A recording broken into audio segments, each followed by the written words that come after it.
Superheroes come in all shapes and sizes. They don't always meet in an underground fortress. Sometimes they meet in places that appear to be very ordinary to most people. But inside, there are heroes in training. Some are smart, strong, or brave. Maybe they can build cities, or heal people when they get hurt. But even superheroes need some help sometimes. With your support, we can change the world. Together, we are a force that can't be defeated. Support the club. Save the world.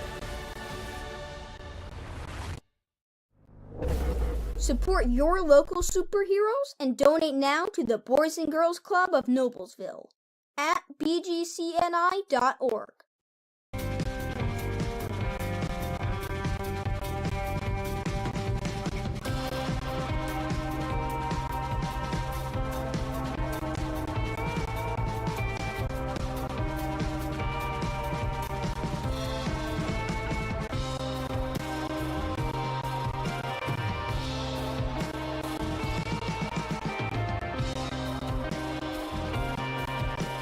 It's very true that it takes a village to raise a child. And when it comes to my healthcare village at Community Health Network, it's all nestled right in my phone.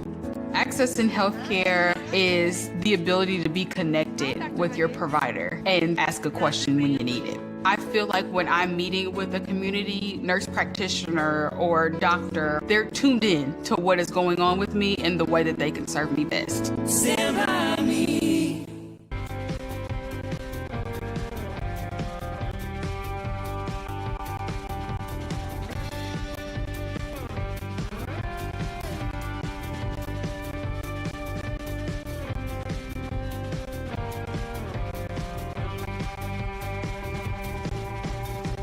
Blades Audio Video Security is Indiana's premier K-12 audio, video, and security provider. Blades is a design-built firm that provides high-quality solutions that are designed, engineered, installed, and warranted by our team of experts. For 18 years, we've helped schools and local businesses see and hear more clearly. Whether it's your sound system, your displays, your network, or your building security, ask how our experienced team can serve you.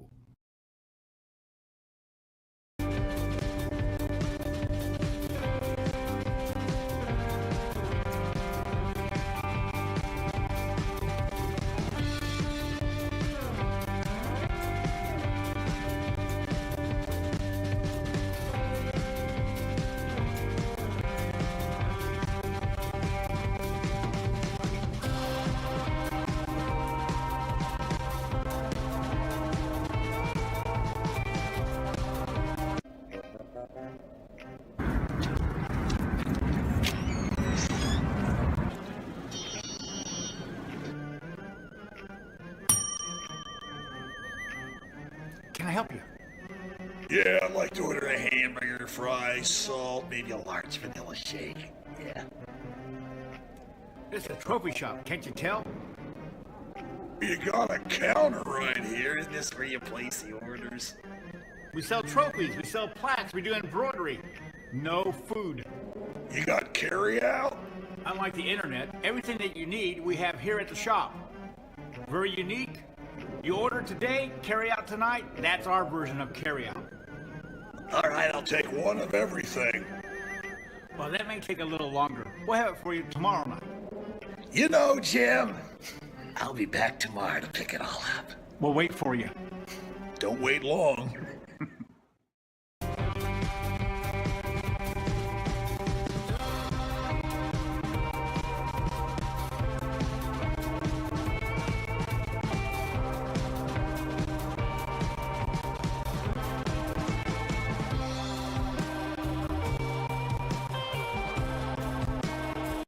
This is where champions play. This is where youth champions play.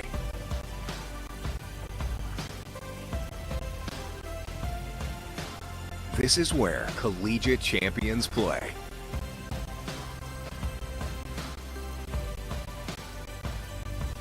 This is where Olympic and pro champions play.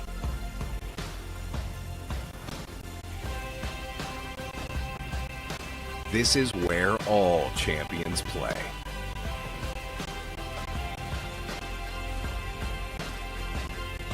In Hamilton County, Indiana.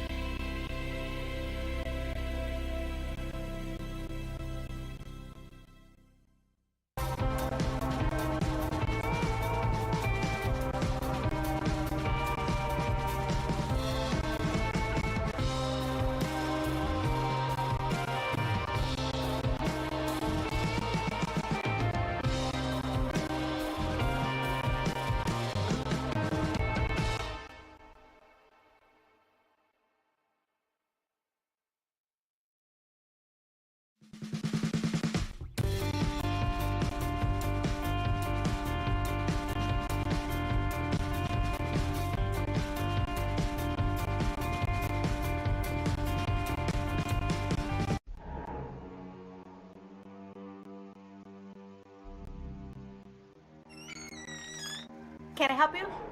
Yeah, I'm looking for Logan Street signs and banners. You found us. But this ain't Logan Street. This is South 10th. We moved 22 years ago. Well, how come you didn't change the name? That would have just confused people. Well, actually, South 10th is Allisonville. If you're from Fishers. Well, before that it was 37A, and before that it was State Road 37. So you're telling me that Logan Street signs and banners isn't on Logan Street anymore. It's actually on South 10th. That's Allisonville and Fishers. And before that, it was 37A and 37? So you got that straight?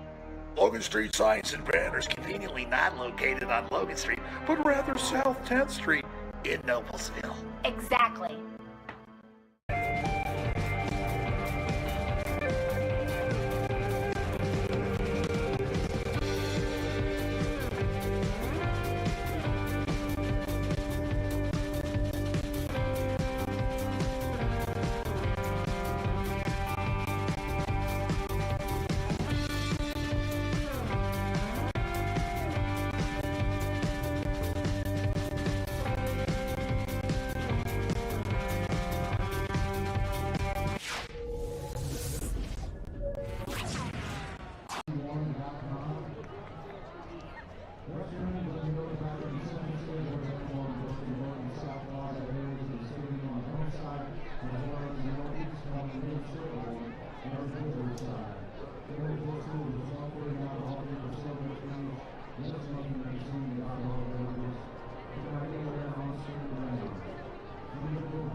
IHSAA high school football on Hamilton County Television, presented by Noblesville, celebrating 30 years in business.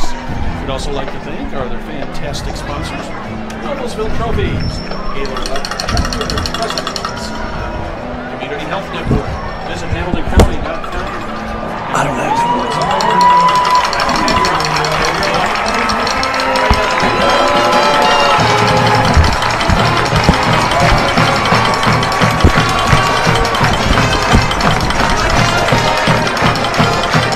Welcome to tonight's broadcast of IHSAA football on Hamilton County TV, presented by Logan Street Signs and Banners, celebrating over 30 years in the business. We would also like to thank our other great sponsors, Logan Street Signs and Banners, Noblesville Trophies, Gaylor Electric, Chuck Hedrich, President and CEO, Community Health Network. Visit HamiltonCounty.com, Hamilton County Sports Authority, Blades Audio, Video, and Security, Sarah Cleverly, FC Tucker, Noblesville Youth Sports Alliance, Hamilton County Reporter. I'm dead.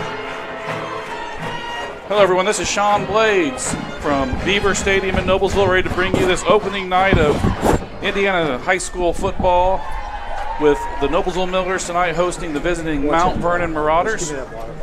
We're working through some technical difficulties up here, so you're stuck listening to me for a minute.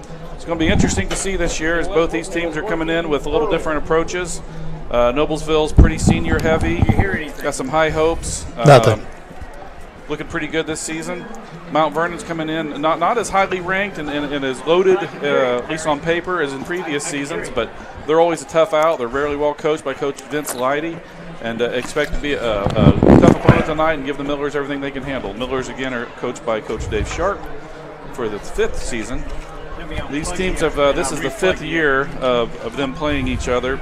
Mount Vernon actually won the opening matchup, and the Millers have won 3 since, including last year down at Lucas Oil Stadium. Got it now? The captains are moving to the field now for the coin toss. I believe they've already had it, so they're just showing the direction here. Looking to see how we end up.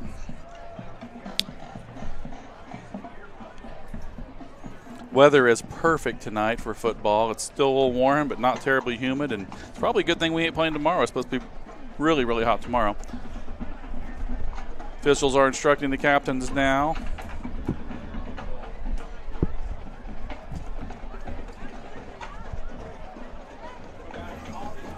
Looks like a really big crowd on the Noblesville side tonight. It's usual. This first game usually brings in a lot of folks. Mount Vernon's starting to fill up a little bit better over there. Student section at Noblesville is really loaded top to bottom. Mount Vernon's not doing so bad themselves over there. Looks like Mount Vernon won the toss and deferred. So Noblesville obviously selected to take the ball. Mount Vernon will be kicking north to south to start the ball game. Well, hello. Hey, Perry Williams has joined us. How are you? Good. Perry is online now. It's going to be helping us out tonight, keeping up on scores around the league and details and things we otherwise miss. Brad Silbert's coming up on the system here shortly. You know, Sean, one thing about it is, and talking to Coach Sharp this week, he's very excited about this sophomore class. We got, in the top players that's going to play, probably top 40 players going to play in this ball game today. 11 of them are sophomores. So I was just getting ready to say that, Perry. We're really senior sophomore heavy. Back deep right now, for example, for the Millers is 26 Noah Schinkel, 29 Ty Holmes, both sophomores, both very strong athletic kids. Looks like always hard to read these numbers. Is that number 3 kicking off for Mount Vernon? Number 1. That's number 1, Rylan Vinnard. 6'1" senior is going to be kicking off for Mount Vernon. The ball looks like the ball fell off the tee there. Yes, sir. I don't notice there's not seem to be that much wind there. I guess a little bit. Well, I think we need to call a balk there. Move that ball up. Yep. All right, again, we got Schinkel and Holmes deep. There's the whistle. Vinnard is ready to kick it off. A little bit against the wind here. Noah Schinkel's going to let that ball go into the end zone. All right. Well, Noblesville's going to come out this year with a little different look. The Logan Schaffner era is over, so we're going to see who's going to fill them gigantic shoes of that little fella. Yeah, between him and Gage Gully, there were, in the 3 years they played varsity football, they gained over 5,000 yards. So that's a lot to take out of a football team. No kidding. You're going to see him come out. Max Miller is going to be under center. Toby Barnes at center. We got a really good offensive line. We'll go through some of those guys later. Looks like we've got Izzy Oladipupo starting at one of the halfback spots. And he's going to get the ball. Number 0 for Noblesville is quite an athlete and quite a wonderful kid. And, Izzy, as we'll talk more about as the game goes on, you'll see him playing both sides of the ball. Yeah, he's going to play inside linebacker this year. Him and his brother both. He didn't even start playing football till high school. I can't believe that. He's just learning how to play, and honestly, he's such a pleasant young man. Oh, he's a great kid. Great kid. Gain of 4 on that first play. Power right. Miller's getting the play. Coach Sharp sticking in his no huddle, which is his system. It'll be simple power left here. That's 29. Is that 29? Ty Holmes on the carry. Sophomore only picks up 1. It's going to bring up a 3rd and 5. Up front, we've got Merrick Helvey at right guard. We got Michael Bennett at left guard. Got Indy Wilhelm at left tight end and Aiden Brewer at right tight end. I'm trying to pick up the right tackle. Looks like it's Jackson Apple. And the left tackle appears to be Mason McDermott. Yeah, McDermott's there, the sophomore, offside. Yeah, I was thinking it's time for a freeze play, 3rd and 5. Yeah. Everybody's excited, perfect time. And as a defensive and first coach, game. and Coach Leidy's got to be losing his Hello, mind. Jim. The worst part about that is your cornerback jumped off sides. Yeah. I mean, that's something that doesn't happen very often. It's going to bring up a 4th and inches now. I would look for Coach Sharp to just run something probably with the fullback tonight. I can't get a number on the fullback. Is that Brody Gump? 5? Gump's another good football player. Yeah, he is. Mount Vernon's coming out. Gump's 35. Oh, fumble. Yeah. Looks like Mount Vernon recovered. It did. And that's just, it's going to come with time. Ball security. Izzy will get right back up, make a play, try to get the ball back. But, yeah, just fumbled the handoff. And, ball security in this offense, and any offense, is critical. That's a big momentum shift right away for Mount Vernon. We'll see Good field position. See how they respond. Mount Vernon has a different quarterback this season. Their quarterback last year decided not to play football this year. So a new quarterback for Mount Vernon. But they got some great running backs. Like Mason Myers starting out, calling the signals at quarterback. Going to run a quick toss outside. That's a big, big run right off the bat. Number 30, Jaliba Broggan there on the carry, picks up about 20 yards. For the Marauders, going to be a 1st and goal. Well, Sean, I'm back. Hey, Brad Silbert's I'm out of the lazy boy, ready to broadcast, man. There we go. Welcome aboard, Brad. 1st and goal here from the 7 or 8 yard line. Miller's come out in a 3-4 defense. We got a trips set left. Again, they're really stacked heavy up there, unbalanced. Just going to do a quarterback run. He's still on his feet. Yes, number 5, Mason Meyer. Again, they had a real numbers advantage. They're unbalanced over there. They only have 2 guys right of the center. If you watch this play, there's 2 guys right of the center. The rest of the team's left, and the Millers have got to make an adjustment there. We saw this against Westfield last year. They went to an unbalanced, kind of a heavy set like that, and the Millers had a real tough time adjusting. Marauders in a hurry, and they've got it into the end zone for a touchdown. Yep, that's 5. Mason Meyer on the quarterback sneak. Gets in relatively easily. What a turn of events. Tough start for the Millers, Sean. Very tough. They're going to have to go to the drawing board and go back to the drawing board on the sidelines and make some adjustments. Mount Vernon's got to be thrilled. Made a big play on defense, getting a turnover early, and I believe that was, a 3-play drive maybe? Yep. Well, when you're starting inside the 20-yard line, you're in pretty good shape. Now Mount Vernon's going to put the ball in the left hash here, and it looks like their offense is staying on the field, so There was a penalty. There was a penalty on the play. I missed that altogether. It must have been an illegal motion or illegal formation. It had to be with 5 yards, so it looks like they're going to have to do it all over again here. This time it'll be 7 yards instead of 2, about 7 or 8 yards. 2nd and goal from the 7. Mason Meyer looking over toward the sideline. 1 running back, 4 wideouts. Little jet motion. Now we're going to be 2 by 2 here. Again, just looking to run the ball. That motion's giving them numbers on that side. 30 in for the touchdown. That's Joby Broggan. Yep. Broggan gained over 1,200 yards last year. He was an all-state candidate as a junior. These are just those little adjustments. If you see Mount Vernon, they start off in a trips right set. So Mount Vernon or Noblesville adjusts all the strength to that side to bring one guy in motion, and now you got numbers on the backside. Noblesville's got to have to adjust to that, or they're going to be outnumbered all night.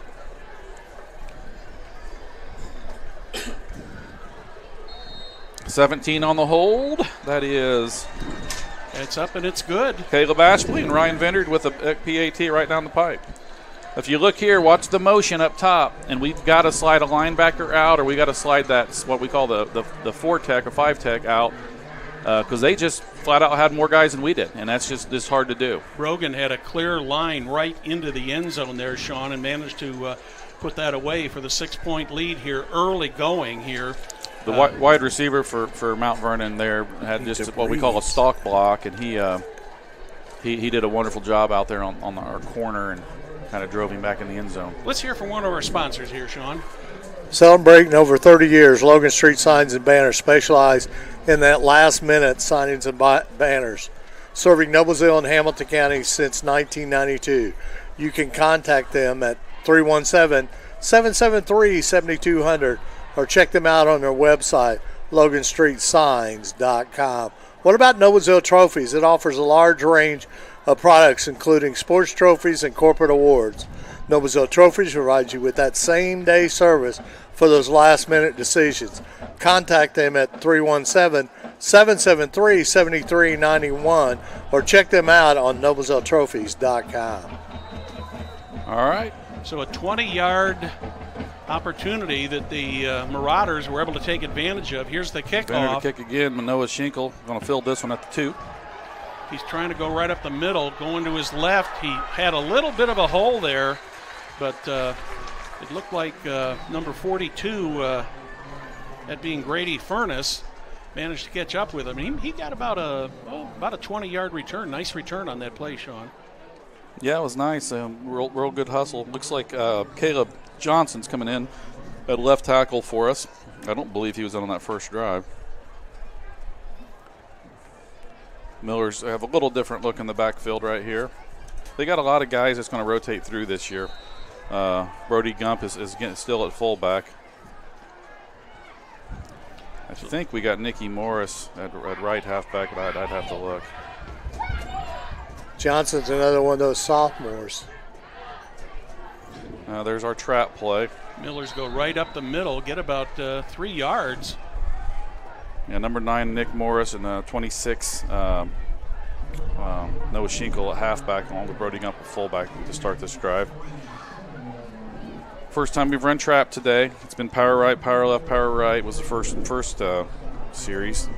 Came with trap that time. Second, what do you got here, Brad? 2nd and 6. 3 running backs. This one goes right up the middle again. Yeah, Brody Gump with a really nice run, almost broke it. Had a little bit of a ball security scare there, if I'm seeing that right. They're going to have to correct that. Footballs turnovers are huge here. Mount Vernon's always kind of tried to really press us in the box. He did a good job holding that. They really just sell out. I mean, they're selling out 4 or 5. If you look at them, they're in a kind of a 6, almost a 7-3 defense. At some point, Coach Sharp will try to go over the top and hit Aiden Brewer or Andy Wilhelm. There's Nicky Morris. Inside once again. It's a big run. Nicky Morris, about 8 yards. He's a sophomore too, Brad. They've got a lot of youth back there. Again, that sophomore class and the senior class is going to carry most of the load for this team. McDermott's back in the game. right tackle. Nice first down play there to pick up 7 to make it a easier 2nd down and 3. Miller back under center.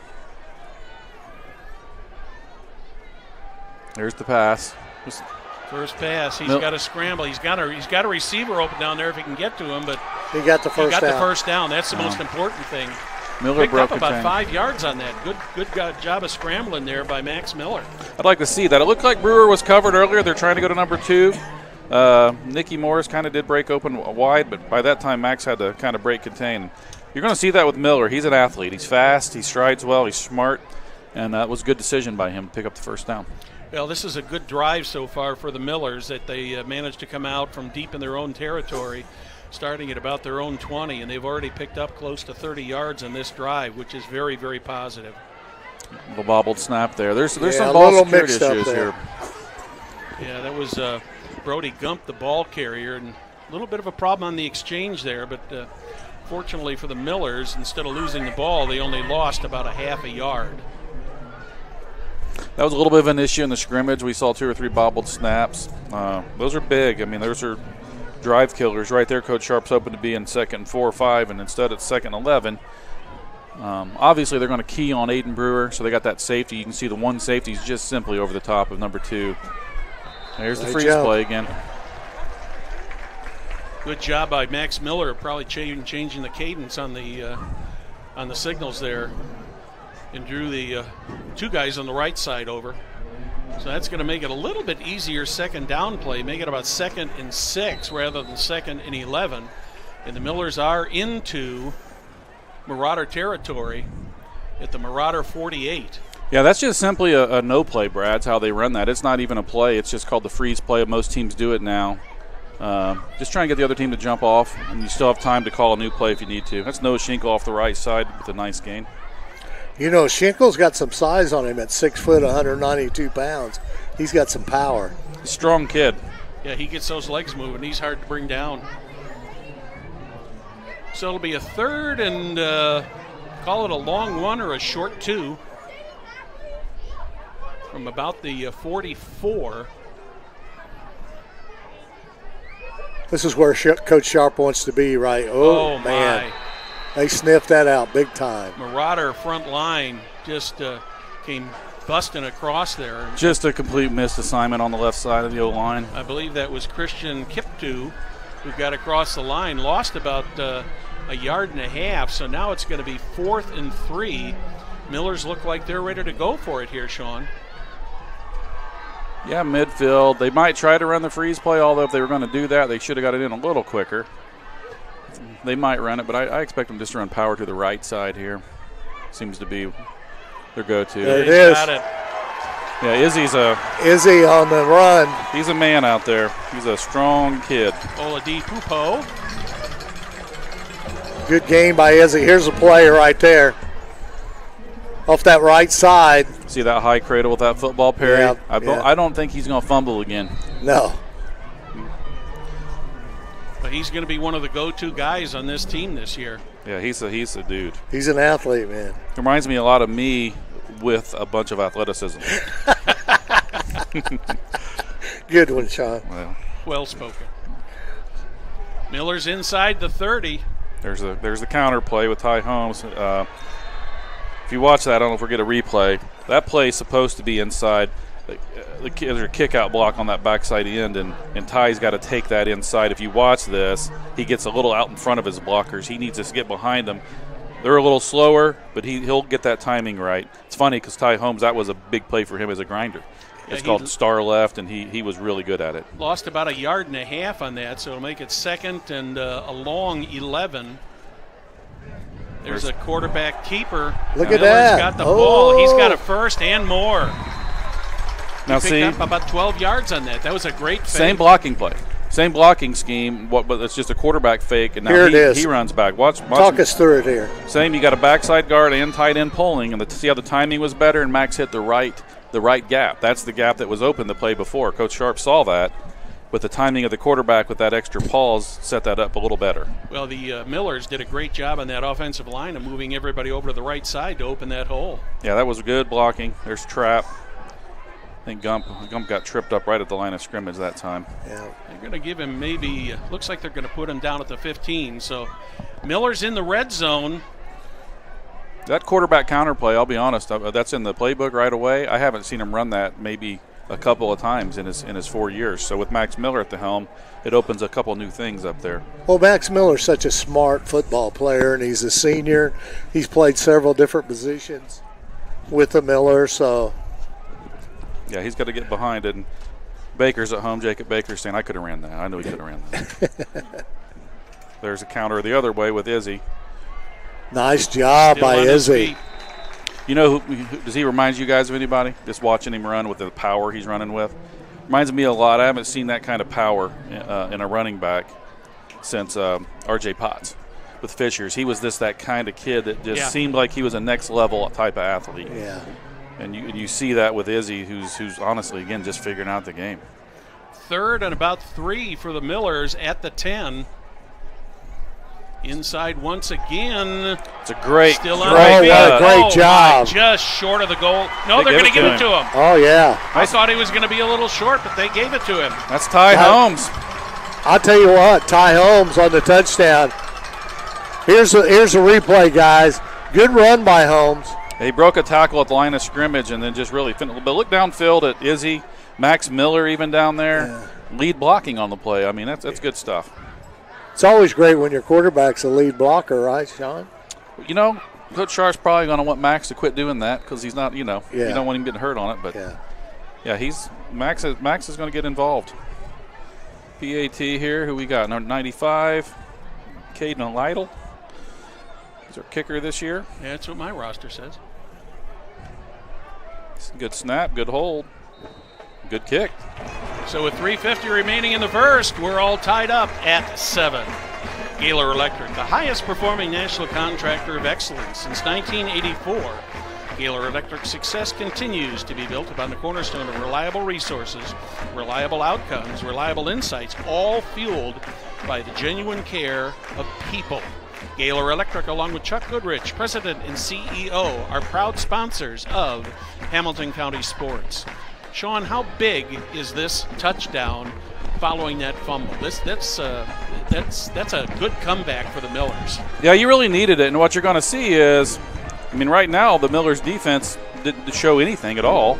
Mount Vernon's got to feel pretty good, but what we've seen in this series, in these later games, we've had a lot of track meets. Mount Vernon, being a smaller school, gets tired faster. Got a lot of kids playing both ways, and it is hard for them. They want to keep it close. They want to try to stay up. They'd like the game to give them a chance to get some breaths here and there. Noblesville tends to wear them down. And that's the one thing in the games we've played them against, Sean, is that we wear them down, but it's always a track meet. Nate Jones kicking deep. I'm trying to see who's back there for Mount Vernon. Number 2 is one of them. Ryan Bear. Good kick. Is that going to go into the end zone? He's going to let it go into the end zone. Yeah, Bear let that one roll in there. For the touchback. Probably a wise move because the Millers were moving down the field very quickly. So 3:50 remaining here in the first quarter. We are all tied up at 7-7. And, Sean, we started off on that opening series and fumbled that ball and lost it. And my thought was, oh, my.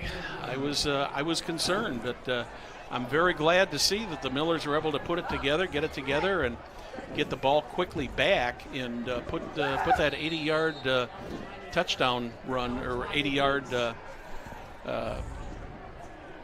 80-yard drive in the books. Is this a new quarterback, or is that still number 5? They're under center, a little different. I think they're going to run a little toss right. Nope, they're trying a little reverse. Meyer puts it up. He's got a receiver. It's probably going to be a flag. Incomplete. I don't see a flag yet. Okay. I was kind of thinking the same thing, Sean, that there was a lot of contact there. Coach Leidy or Coach Jacobs, the OC over there, saw something they like on this matchup and wanted to go right after. They had a step. Yeah, they did. They had a step on him. Probably could have been pass interference. I'm a Noblesville homer, but I got to be honest. Well, that's Ty Holmes. He's a sophomore. We're pretty young in that secondary. 5 on the RPO, keeps it this time. He's a good runner. Mason Meyer looks good out there so far. The one thing Coach Lighty said in an article I read was they're going to try to run the ball more, and they did towards the end of the season last year, and did a really good job and had 3 or 4 victories there at the end. They just had us outnumbered. Inside backer took inside gap. You're supposed to kind of force everything back to your buddy, they say, and then we really didn't have anybody else out there to compete to stop that play. Big third down play here. Will he get it or not? I think his second effort may have gotten it for him, Sean. They had him stop behind the line of scrimmage, but he kept digging and digging and First digging. down. Was that just Meyer on the keep? Yes, it was. Yeah, they gave it to him. They got just across the 30-yard line. Going to bring up 1st and 10. About 3 minutes left in this opening quarter. Meyer's 5'9" and 165 pounds. They're staying in that trip set up top. Again, they're unbalanced. If you look where the ball's being snapped, there's 2 guys on this side of the ball, and you got the quarterback, and then you got 8 guys on the other side. It looks like they're setting up for a toss left, but I don't know. Brogan in the backfield. Probably trying a few different things here.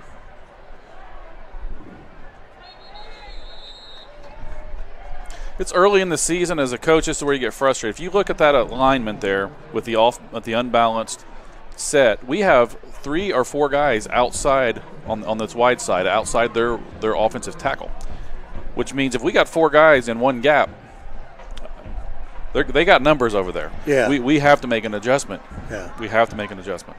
Well, it's not very often that you see the team on the far side of the field with 3 wideouts on that, on the far side there when they're already 2/3 of the way over to the sideline, Sean. Right. Yeah. I mean, yeah. And they're Toby Jacobs has been doing this a long time, and he's seeing, okay, if I line up here on the boundary, which is what you call when you're on the short side of the field, how do they line up? Because even though you don't have much room to work, if you're 4-on-2, 5-on-3 over there, you're going to take your chances. You got a good running back. They can probably find a seam and make something happen. They're staying in it. Yep, they're staying exactly as you said, right in it. They were forced to take that timeout. The play clock was almost down to 0. And they got 2 wide receivers on the line, so this inside receiver, he's not even an eligible receiver, which tells you they're probably looking to run or he's going to block. He's not allowed to. Yep. He's not allowed to go out for a route there. That one went to Gavin Joy, I believe. His defensive backs, his linebackers, if you see that alignment, that number 3 receiver is what we'd call that guy. If you count from the sidelines, 1, 2, 3, he's basically just an offensive lineman out there. You don't have to account for him in coverage. Now this is a little more traditional set here. Quickly up to the line of the Marauders. They're not wasting any time. He's going to throw something out quick. Oh, just out in front of the intended receiver, who was Jake Hankley. Hankley, yes. Yeah, went through his hands. That was a pretty good ball by Meyer. Just trying to do that little quick out with the number 2 receiver and looking to pick up 5 or 6 yards, and the play was there. This could be a really big third down play here for the Marauders, Sean, because they're not really in a position unless they can pick up about. They need 6 yards for a first. If they get about 4 or 5, they might go for it on 4th. But I look for him to put it in the air. No, they're going to give it to. He's not going to. He's going to get a few. He's going to get about 2. Yeah, but he's not going to get enough. But he's going to be 3 or 4 yards short of the first down. They're going to punt. I believe they're going to have a tough time between the tackles with us. They're going to have to get off tackle or outside or get that misalignment on the edge. Millers are pretty good inside. Yeah, John Duncan into punt. I'm kind of surprised that they didn't try to throw the ball a little bit more with our young secondary. Yeah, they took that shot early. And it looked pretty good. Bounces in, but he gets it off. A low line drive. Ty Holmes going to let this one roll. Yeah. That's going to roll to the 20 and inside the 20. Marauders definitely got a break on that, Sean. That ball bounced to the kicker, and he got a low line drive off, and Holmes just couldn't get back there to get that ball. I thought maybe it wasn't very far off the ground. Yeah, I thought he might have a chance for a pretty good return there, as low as that one was. But Millers will take over basically just about the same field position they had on their last drive, which resulted in a touchdown. But they keep the Marauders out of the end zone, and that's got to be big at this point. Yeah, this might be a situation where, if the Millers can avoid turnovers, they're going to be tough to stop. Same formation, double tight. You got Brody Gump Got Noah Schinkel and Nick Morris in the backfield. It'll be just power left with Nick Morris. Handoff right up the middle. It's a nice little cutback by Nicky Morris. 68, I think is that Merrick Helvey for the Millers? Yeah, 68 Merrick Helvey doing work up here. Watch him, just burying people. Indy Wilhelm doing work, number 1. They're really gifted up there on the offensive line. They're kind of still staying in this 7-2 defense, and they're just really keeping an eye on Brewer. Something tells me at some point he's going to have to take a shot over the top with Indy Wilhelm or one of the halfbacks out of the backfield, because that safety's eyes are glued to number 2. Now you got a third and just a shade over 2 here, Sean. You as the old coach, what do you call here now? No play. You don't have to run a play here. So you might try to get them to jump and then decide if you really want to run a play or just wait. All right, you're going to run power left. Nicky's cutting that back. Going to be a little bit short. But we're just missing a block. 24 is in the backfield, and that can't happen. If you watch this, he comes. Can't. Yeah, he just came inside. That's what we call our J block. That halfback on that side has to kick him out, but he's slanting so hard it's a tough pickup. So we're through 1 here at Beaver Stadium. It's the Millers 7 and the Marauders 7. You're watching Hamilton County Television Sports, brought to you by Logan Street Signs and Banners in Noblesville. Blades Audio Video Security is Indiana's premier K-12 audio, video, and security provider. Blades is a design-built firm that provides high-quality solutions that are designed, engineered, installed, and warranted by our team of experts. For 18 years, we've helped schools and local businesses see and hear more clearly. Whether it's your sound system, your displays, your network, or your building security, ask how our experienced team can serve you. As a leader in Central Indiana sports medicine, Community Health Network has a deep line of orthopedic and sports medicine specialists to keep you playing at the top of your game. Whether it's a pulled muscle or a torn ACL, Community physicians are helping area athletes remain active and competitive. For more information, visit ecommunity.com/sports. 4th and 1 here, Brad. Now, again, what you seen on that last play of the quarter, that defensive end slanting in real hard, he's supposed to be picked up by the halfback. Coach Sharp's going to have to make an adjustment where they can run outside of that and pin him in and call a stretch or something. I look here on 4th and 1 just for simple trap or power. Yeah, just power right. Got the first down. Yeah, he did. Another yard or so. Noah Schinkel. So that'll move the chains for the Millers. Schinkel with the ball. See, 24 from Mount Vernon is coming in that time and didn't slant as hard. And 0, Izzy did a wonderful job kicking him out that time. I like that call, but that's kind of gutsy that far in your territory, even though you only had to make 1. I like his 24 kid from Mount Vernon, Jack Van Vickel. He's a tough little scrappy player. He's causing some problems. The one thing about it is, Brad, that's a veteran offensive line there that got a lot of confidence in those guys up front. That's Max Miller on the keeper. He kept it that time, and Mount Vernon's simply just in a 5-man front, but what they're doing is walking their corners down and just letting those defensive ends fire inside, and which puts them almost in a 7-man front. Yeah, they run that 5-2.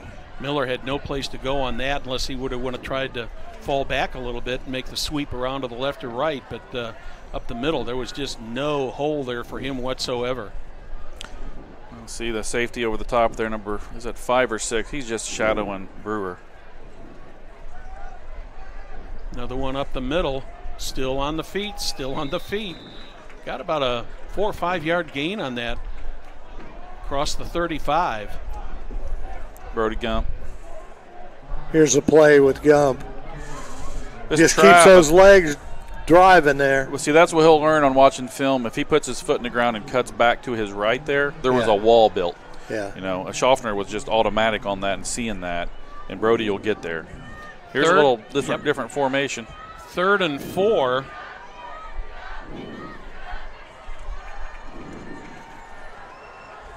Nick This Morris. time going outside on the sweep. Will he get the first? He's going to be very, very close.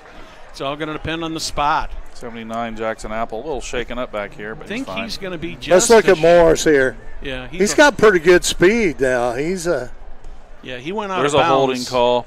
There's a holding call big time out there on the edge. Right at the point of attack, Noblesville's halfback. Yeah. Unfortunately, I think it was my boy Gump. I had to see it again, but he kind of form tackled the corner out there. Yep, they caught it. Yeah, it was a legitimate call. Sometimes, Sean, we had a conversation early this morning. Talk a little bit about when we get a chance here in this ball game of you talking to the senior group last night and how impressed you were with that group of young men. Yeah, this was, as I coached the youth program here for years, this was probably my favorite group. I don't want to hurt anybody else's feelings. But top to bottom, it was my first team that I picked. Great parents and just a great group of leadership. These young men that are the team captains and the leaders of this group is as good as I've ever seen on Noblesville. Empty backfield. 3 wideouts. See what Miller can do here. He's got it up.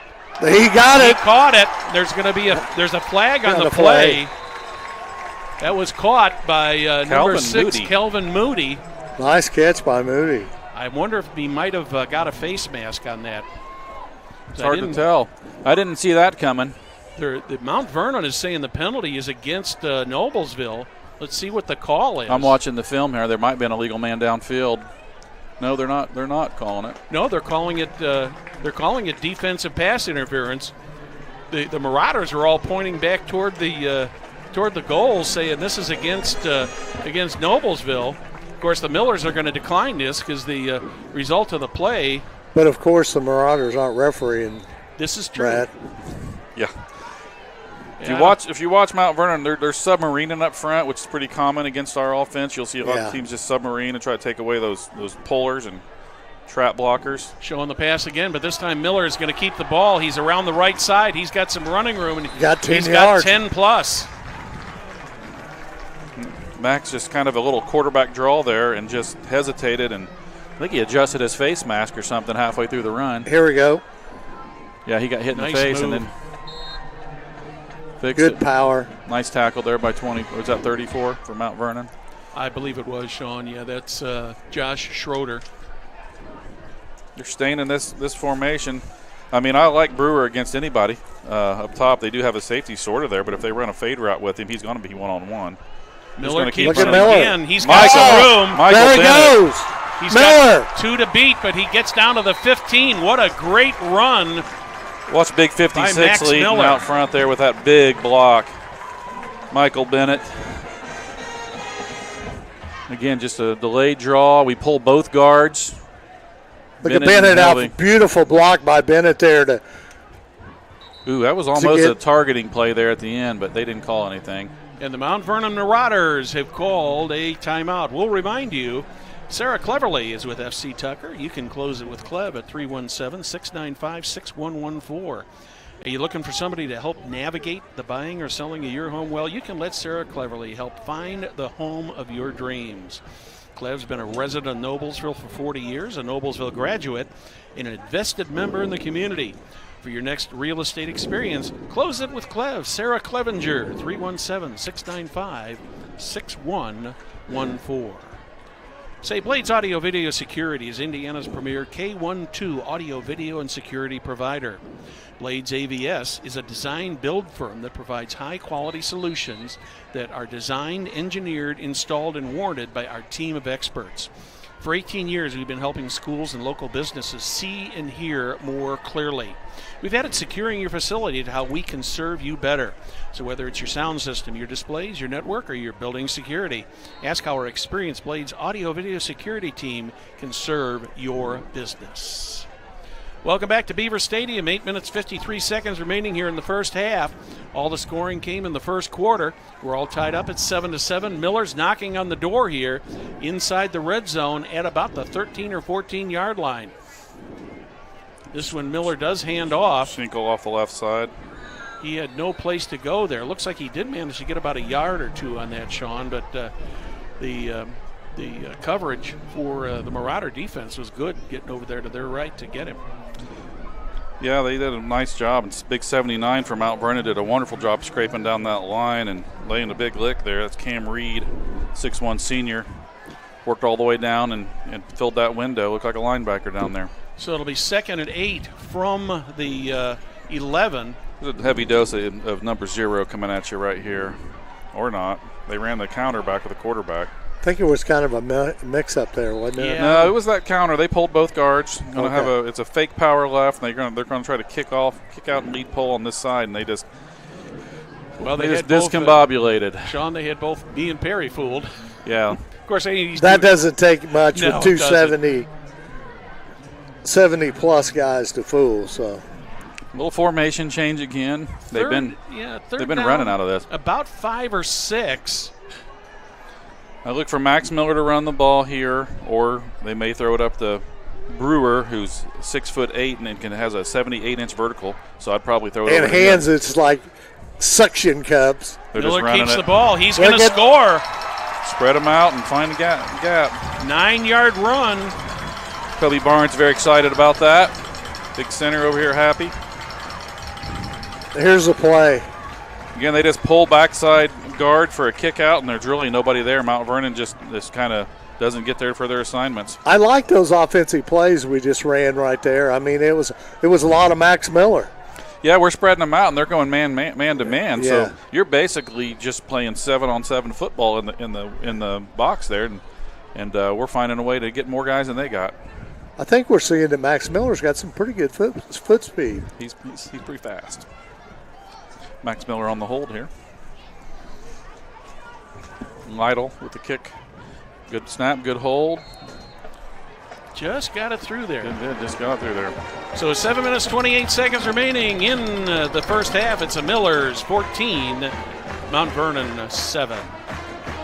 The Center of Sports is in Hamilton County, home to championship caliber versus venues like the Grand Park Sports Campus. The Hamilton County Sports Authority has been fielding champions since 2005 while hosting local, regional, and national events for amateur and professional athletes. The Hamilton County Sports Authority is your local sales and service team. They're ready to make your event a winner. Hamilton County, Indiana is the center of sports. You can learn more at HamiltonCountySports.com. Well, Sean and Perry, 2 lengthy drives there for the Millers after that initial fumble. They've come back and taken the lead. Offense is starting to get crisp. Looks good. Perry, I looked over through the window and thought your wife was over there smoking a Virginia Slims, man, but she's got a Tootsie Pop. I thought it was the 70s. I hear stories of the old grinders saying they'd go to halftime and the coaches would be smoking cigarettes in the locker room and stuff. Boy, times have changed, hasn't it? Yeah, it certainly has. Miller's ready to kick off. High kick. Short looping kick. Going to be filled at about the 13. Number 2. He's got some room over there, and he's fast. He's got some speed. He's got some speed. Yep. He's going to get into Miller territory. They finally get him down at about the 45-yard line. Good job by Brady Pidgeot to get all the way across the field there to number 27 for Nobles to clean it up. But Bear's got some wheels. He took that at the 13. And good blocking over there. They set up a pretty good wall. He went almost 50 yards with that to the 45-yard line. He went about 47 yards. All right, Mount Vernon. It seems like they haven't had the ball much. Mason Meyer back calling the signals. You can see here again they're off balanced over there toward the boundary. They're looking to get numbers. First play is a run off the right side, and that one goes absolutely nowhere. The Miller defense, just like a swarm of bees. Broggan again on the carry. I don't think they're going to give him any gain at all. They put it right back at the 45, so it'll be 2nd and 10.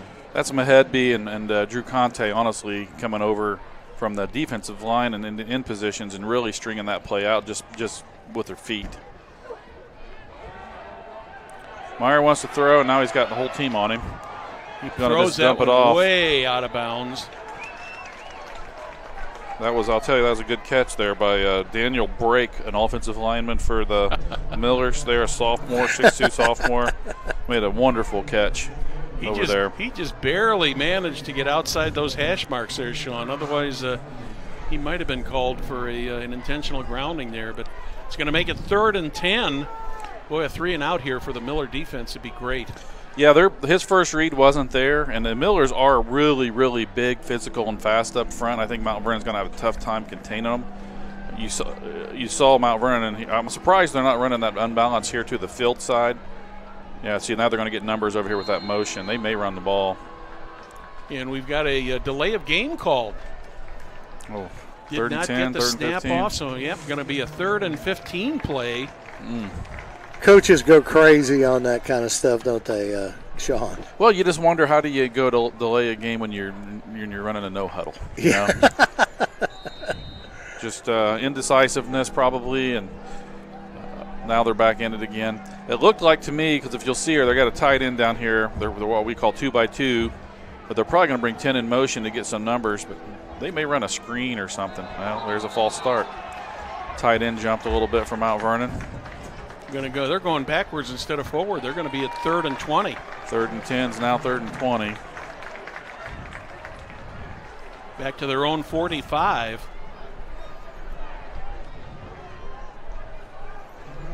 Just makes it a little bit more difficult to make that 3rd down play. How many 3rd and 20s have you got in your playbook when you coach? 0. He never gets himself in that position, right, Aiden Coach? Kincaid comes in, middle linebacker, 24. Oh, he's putting it up. Got an open man. Was he in bounds or out of bounds? He just ran saying right he was by out of him. bounds. I was watching the side judge there, and he was right quick. on it, too. Yep. He was right on that call. line. I really thought they were going to call pass interference. We were in cover 2 there. I thought so too, Sean. We were in cover 2. The corner routes him outside, which in cover 2 you kind of want to force that receiver inside to give your safety not as far to much ground to gain. They kind of gave him a clean release, but Miller's dodged a bullet there. John Duncan comes on the field to punt. Sorry, Perry. Let's keep in mind, Sean, that's the second time that Mount Vernon's let one go and challenging Ty Holmes on that. Well, he's the safety, and he was in pretty good position. The mistake there is that corner. You got to bump that receiver and force him inside in cover 2. Marauders don't have enough men on the field, and they're in danger of another 5-yard penalty. Just get it off. Oof. A short punt. The head be just about block that rascal. So if you're going to get Miller's it, picking up at the 21. Block. Ball security, Holmes. Ball security. He's got a lane. There's a flag. They called the block in the back. I think that's the right call. Yeah, I think so too. And he's all the way down to about the that's going to be called 36-yard back. line, but that's going to be coming back. Marcus Burns, Marcus Burns. Wow, he's a former grinder. Heck of a player in there, and he just made a he probably got him in the back just a little bit there, Burns. Yeah. Barely. He's got to get his eyes and get his head and his ear in front there, and they're not going to call that. But so where did that penalty take place, Sean? Where that flag is sitting. Oh, my. It's going to come back to probably the 12-yard line. I don't think they're calling personal foul or anything. I think they're just calling a block in the back. Love the effort. No doubt. Full speed play there. It's hard to get in the right position. But is that a 10 or a 15-yard penalty? I think it's just 10. I don't think it's a personal foul. I look for the ball to be somewhere around the 12-yard line.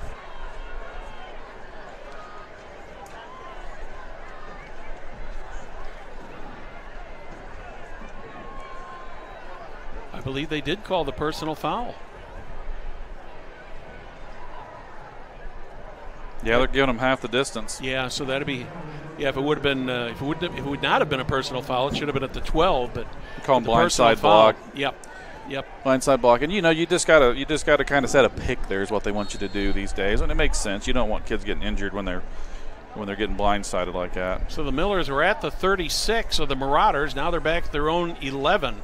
They're in this little single wing set again, double tight. 5:45 remaining here in the first half. Nick Morris breaks the tackle. There's another hold. There's another flag. Another holding call. So we'll go from the 11. Let's look at it here. About the 6. You're going to call that out here in the second level. Yeah, we're not going to see it. They called it on Noah Schinkel. I saw the play. I don't think I like the call. His hands were inside. He drove his guy and put him on the ground, but the back judge saw something and thought there was a little too much grabbing in there. So that'll be half the distance to the goal from the 11. So it'll go to... It's only a 5.5-yard penalty, really. Or they're calling it from the spot, which was well downfield. Okay. Yeah, they change these rules so often. At one point, I know they were redoing some of the holding calls and making them from the line of scrimmage. I'd really be interested to go back to that set where we spread them out and get one-on-one with Brewer up at the top and just let him make him go for it. Yeah. I don't like throwing to him in this formation because they got a pretty good safety athlete right over the top of him. This is Max Miller trying to run a counter. He didn't have anything there. He hardly got back to the line of scrimmage. He may have lost another yard. Looks like he did, so he's going to be about second at about 14. I believe he's at the, they're calling it the 7. Clock is running, just over 5 minutes remaining here in the first half. Miller's with a 7-point lead. Miller's gave up an early touchdown after a fumble to the Marauders, and ever since it's been almost all Millers on the offensive side of the ball. Millers are running through quite a few offensive tackles, giving other guys looks here. There's Miller's going to keep it himself. Michael Bennett. Got about 4 or 5, but not anywhere near the first down. They're going to give him maybe 5 on that. It looks like it's going to be about a third and a long 8 or a short 9. Yeah, Max Moody just didn't quite come to balance and get his body on his guy. I don't know that Miller would have got a whole lot farther because there's 3 unblocked fellas. But Marauders playing scrappy. 3rd and 7. Well, this offensive setup gives the Marauders something different to think about. This is the formation I was talking about. This is the formation I would throw it to Brewer. You got one-on-one against anyone, I'd throw it to Brewer. How wise you are. He's looking at him. Pitch and go. He comes underneath. He's got it. Just give him a chance. He's got it at the 41-yard line. Good job by Max Miller standing in there because he was getting some pressure. Aiden Brewer, the senior tight end.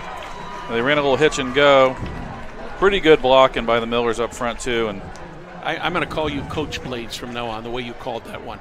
I'd do it all day long with him. I mean, good call. I'm guessing Mount Vernon has nobody that can guard him. And number 10 is out there on an island with that kind of time. That's tough. You're asking him to do a lot. He ran a beautiful route. They really need to get somebody underneath or bracket him over there, I would, and force him to go somewhere else. But Brewer is a special athlete. Miller's got under 3.5 minutes remaining in this half. Look at Max Miller fighting for. He's scrapping. Looking like Andrew Luck out there in the Stanford days, just burying people. Yeah. Kind of bobbled the snap, but great block by 68. Is that Helvey again, Merrick? Boy. Looks like Hauser's a little shook up. Miller hit him pretty hard, square on, and he's going to the sidelines. I might take the rest of the night off. Yeah, I hope he goes out there and shakes it up. He's been playing a pretty good ball game. Yeah, he has. So it'll be 2nd and 5 from the 46. Clock's ticking a little under 3 minutes here. They're going back to their full tee. They're trying to run stretch. See, that's what I thought we could do. Oh, nice block right there. He's got one to beat. Noah Schinkel. Don't cut back, Noah. Finish your run. Yep. That's right. He's inside the 15-yard line. See, that's where you're catching them, pinching. Now, just instead of kicking them out, just seal them in. Take them where they're going. Yep, Schinkel putting some numbers in the books tonight, Sean. That was a good block by Nicky Morris. He needs to keep his hands inside a little bit. But good job by Nicky and good job by Brody Gump. And if we run that on the bounce, you've got numbers. Yeah, he did go out of bounds. The clock stopped. They're just trying to take away power. Yeah. You got to go outside the tight end, and that's what they did there. Millers would like to put some more points on the board here because the Marauders will have the ball first in the second half. Here goes Gump up the middle and trap. He's going to pick up about 6 or 7. Big Michael Bennett on a great block again. He's been trap blocking since the 4th grade, man. I had him as a 5th grader. He could trap block like nobody's business. There he goes. That kid just bear crawled, but Michael dove on him, made sure he didn't get involved. 2nd and 3, Brad. Clock's ticking. I don't think Coach Sharp's in any hurry. He's got all 3 timeouts. Nothing here to be in a rush with. Under 2:10 on the clock. Miller under center. Got 3 Power yards left. to go, get a first down. Ty Holmes on the power. Boy, he's going to be very close to that first down. And with our angle here, it's hard to tell whether he got it or not, but it's going to be very, very close. Yeah, see, they're just down blocking everybody and actually kicking out the corner now. They're collapsing so much. Now they spotted the ball actually closer to the 9. He needs to get past the at the 4. He needs to get about to the 3 to get a new set of downs. Still nothing to rush. I'd probably give it off the right side here. I mean, if you see all they got to do is down block, I'd give it to Izzy. Yep. He's in. He's in. So Izzy Oladipo, he is in for the touchdown.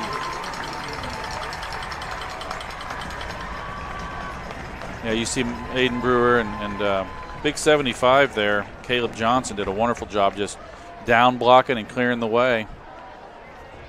Izzy would be a guy that I wouldn't want to tackle. I'd probably just check out, find a reason to. I was wondering if they were going to go back to him. He hadn't touched the ball here much on this drive. One thing you can say about the Millers this year versus the last few years, I mean, Gage Gawley, Widget, Gabe Bellum, obviously Logan Schaffner was the guy carrying the things. But I feel like they've got a lot of guys in the mix right now. We've seen 5-6 guys run the ball, and they're probably truly trying to find if they have a guy. If you got more than one, why not use them?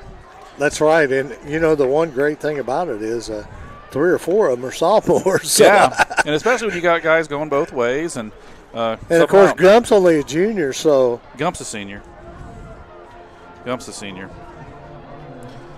He was on that team with Max and all them.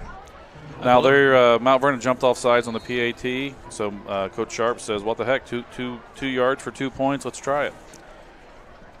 What would you do here, Brad?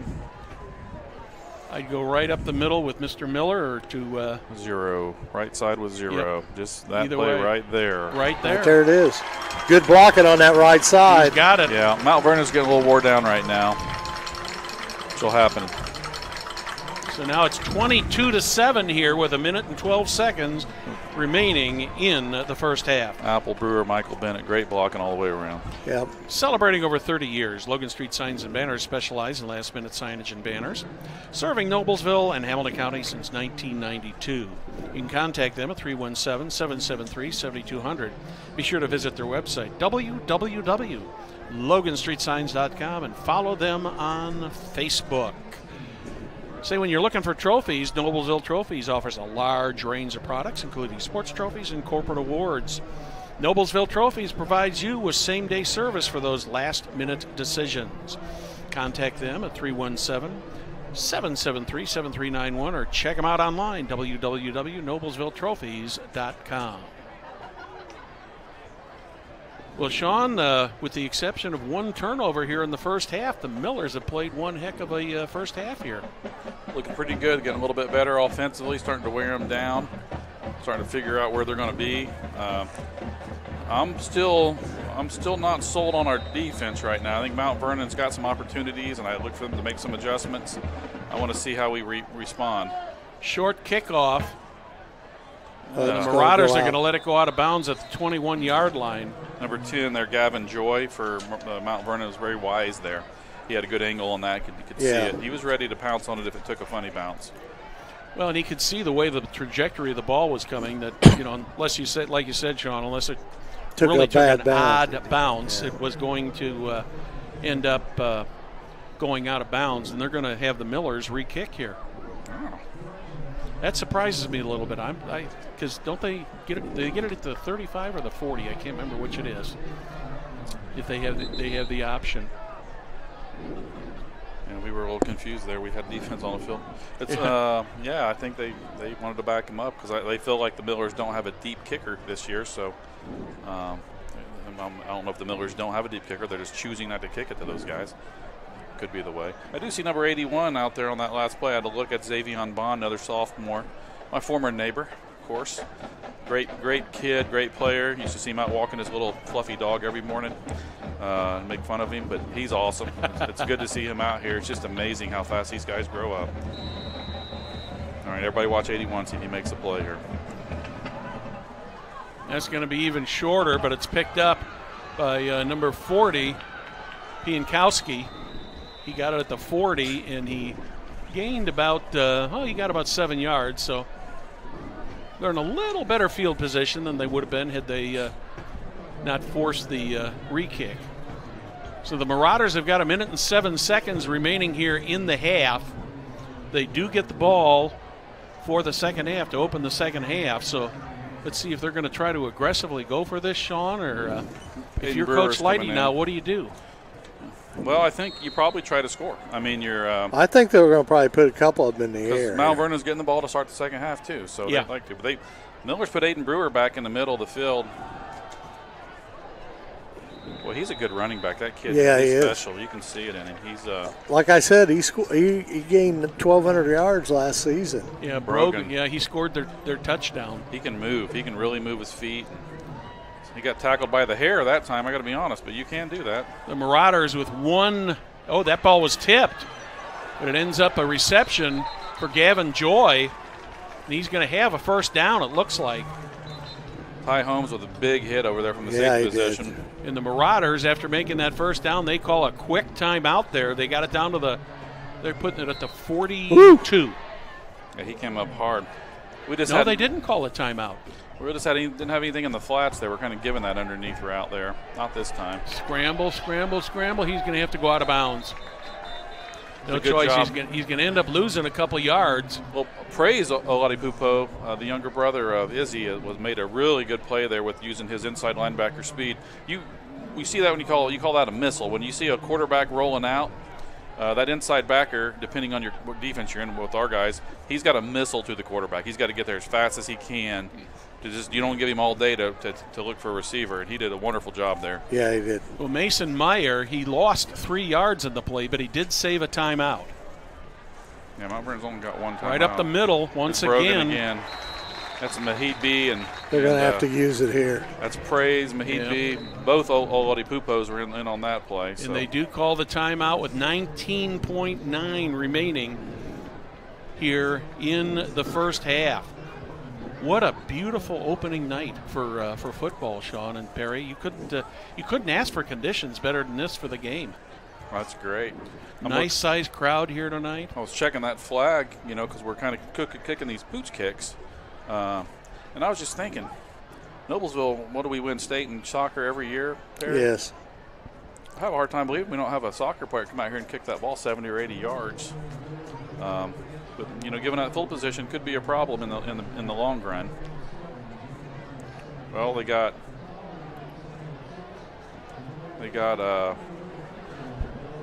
Indy Wilhelms in the game. Mahidby. We're going to just stay with 3 men up front with kind of a prevent defense here. Well, Conte, Mahidby, and they'll let him catch it in the middle, not deep, but they're going to guard those sidelines so they can't get out of bounds and stop the clock because they have no timeouts remaining. Hornicles in the game. Low snap. It's up. Who caught it? Nobody, but I think that was Marcus Burns on the coverage out there, 28? Yeah. I believe it was. I thought the way it looked, I thought both of them came down with it. Burns had the position inside, did a wonderful job there. Good pressure by Mahedby on the quarterback. Oh, yeah, it did bounce off of his chest. Two became the defender there. 4th down, Mount Vernon's lining up as if they're going to go for it with 12 seconds. Noblesville gets the ball back. I'm pretty sure I know what they're going to try. All kinds of time. The pass is complete. Great tackle there by number 31, Cam Mullen. And Mullen. They did pick up the first down. They're going to have to spike the ball with no timeouts. 5.4. They'll wind the clock as soon as the chains are set. They've wound the clock. And they do spike it with 3.0 remaining. Into 1, Center Row 14, Westfield nothing. Great for Coach Miracle to open up his head coaching career. Hey, you get to go down to Center Johnson Grove County and play Center Grove. And then come home and play Carmel. the next week. They're going to try a field goal here, Brad. It's going to be a 45-yarder, 46-yarder. 46 yards. This will be interesting. Rylan Vineyard. Snap. Good hold. He's got it. Boy, that's a nice kick. Sean, he didn't make it by much, but it all counts the same. They're going to get the 3 points, and the quarter is going to end. And the quarter will end with the score. The Noblesville Millers 22, Mount Vernon Marauders 10. You're watching Hamilton County Television Sports, brought to you by Logan Street Signs and Banners in Noblesville.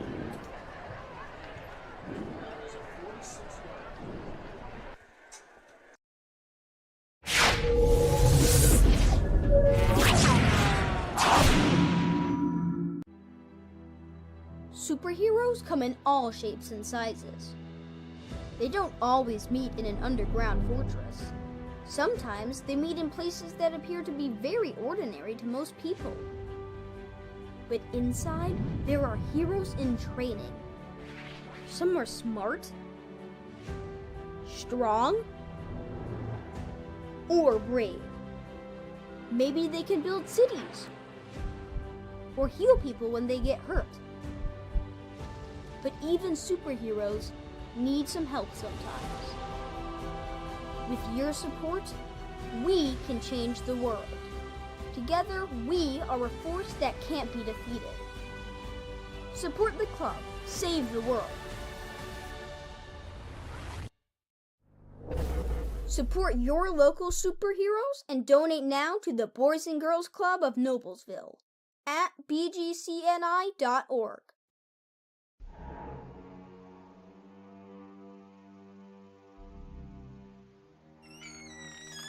Can I help you? Yeah, I'm looking for Logan Street signs and banners. You found us. But this ain't Logan Street. This is South 10th. We moved 22 years ago. Well, how come you didn't change the name? That would have just confused people. Well, actually, South 10th is Allisonville. If you're from Fishers. Before that, it was 37A, and before that, it was State Road 37. So you're telling me that Logan Street signs and banners isn't on Logan Street anymore. It's actually on South 10th. That's Allisonville and Fishers. And before that, it was 37A and 37? So you got that straight? Logan Street signs and banners conveniently not located on Logan Street, but rather South 10th Street in Noblesville. Exactly. Phase 1 clinical trials. Probably not something you think about every day. Fortunately, we do. Because at Community Health Network MD Anderson Cancer Center, we do just about anything for the health and well-being of our community. Providing access to even more potentially groundbreaking Phase 1 clinical trials is just one of the ways we're doing that. Let's take this journey together. Initial consultations are available in just 48 hours.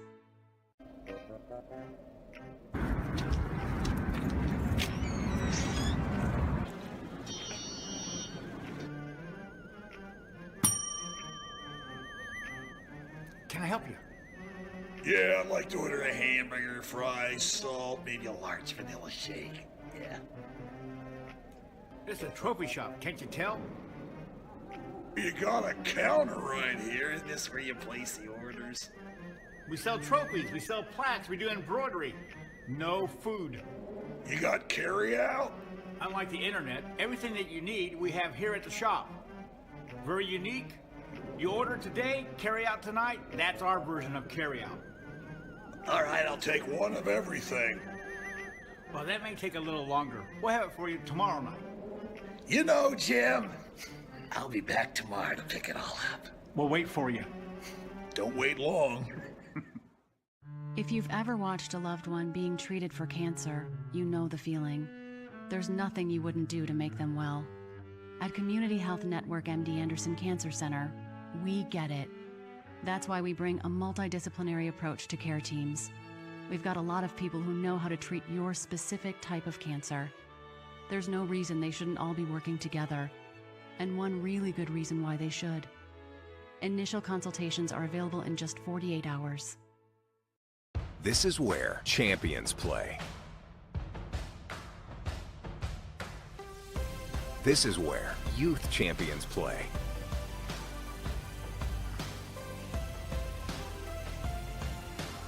This is where collegiate champions play.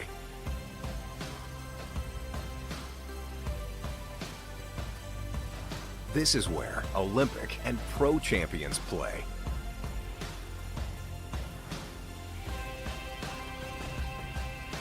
This is where all champions play.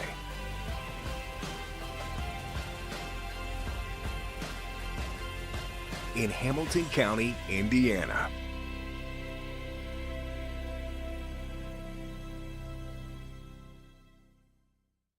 Blades Audio Video Security is Indiana's premier K-12 audio, video, and security provider. Blades is a design-built firm that provides high-quality solutions that are designed, engineered, installed, and warranted by our team of experts. For 18 years, we've helped schools and local businesses see and hear more clearly. Whether it's your sound system, your displays, your network, or your building security, ask how our experienced team can serve you.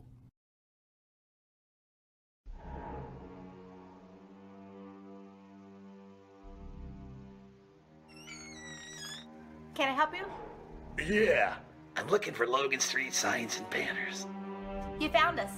But this ain't Logan Street. This is South 10th. We moved 22 years ago. Well, how come you didn't change the name? That would have just confused people. Well, actually, South 10th is Allisonville, if you're from Fishers. Before that, it was 37A, and before that, it was State Road 37. So you're telling me that Logan Street signs and banners isn't on Logan Street anymore? It's actually on South 10th. That's Allisonville and Fishers.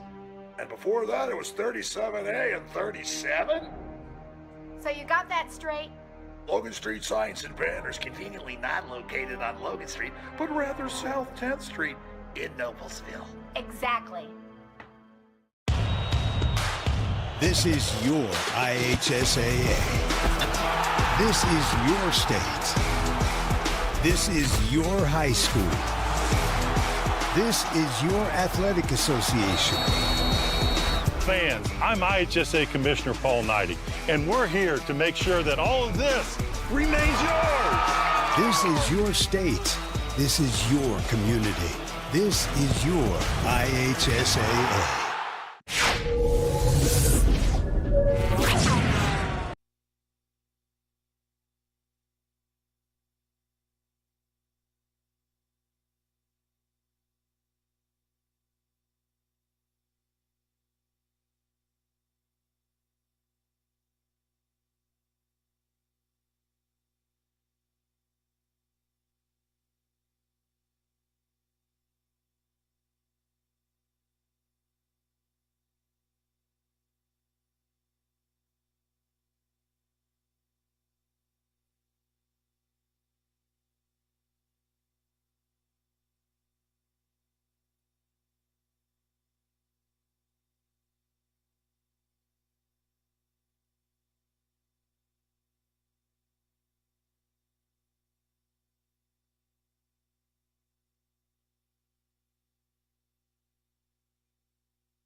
Welcome back to Beaver Stadium. Hamilton County Television, Friday Night Football, opening game of the 2024 season. We got a good one going here. The Millers on top of the Mount Vernon Marauders, 22-10. And Sean Blades, along with Brad Silbert and Perry Williams, over here with us tonight. Nice to have you guys here. And Sean, I'm looking over that first half.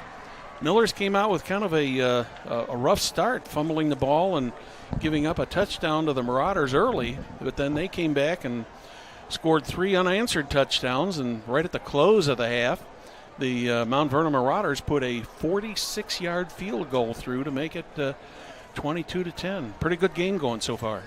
Yeah, Mount Vernon's got to be pretty happy because they've been able to do some things. They just kind of got behind the chains, behind schedule, as you call it, a few times there, and they're getting a little wore down with Miller's big O lineman up front and moving the ball on them.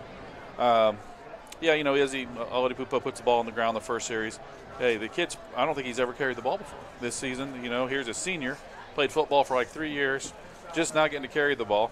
So give him a minute. He's going to be special. Yeah, this is his first year on offense. And it gave you a chance to see how resilient you are. Yep. You give up the ball, they score quickly, then you respond and play a pretty good first half. As a diehard Noblesville fan, which if you guys can't tell, I'm kind of a homer. My concern as I'm watching this, I'm thinking about Fishers, Westfield, HCTV, Brownsburg, the future opponents, and what we're seeing from the Millers tonight is not going to get it done. They've got to get better. But you know what? It's game one. That's why they're here. And I think they have the dudes to do it.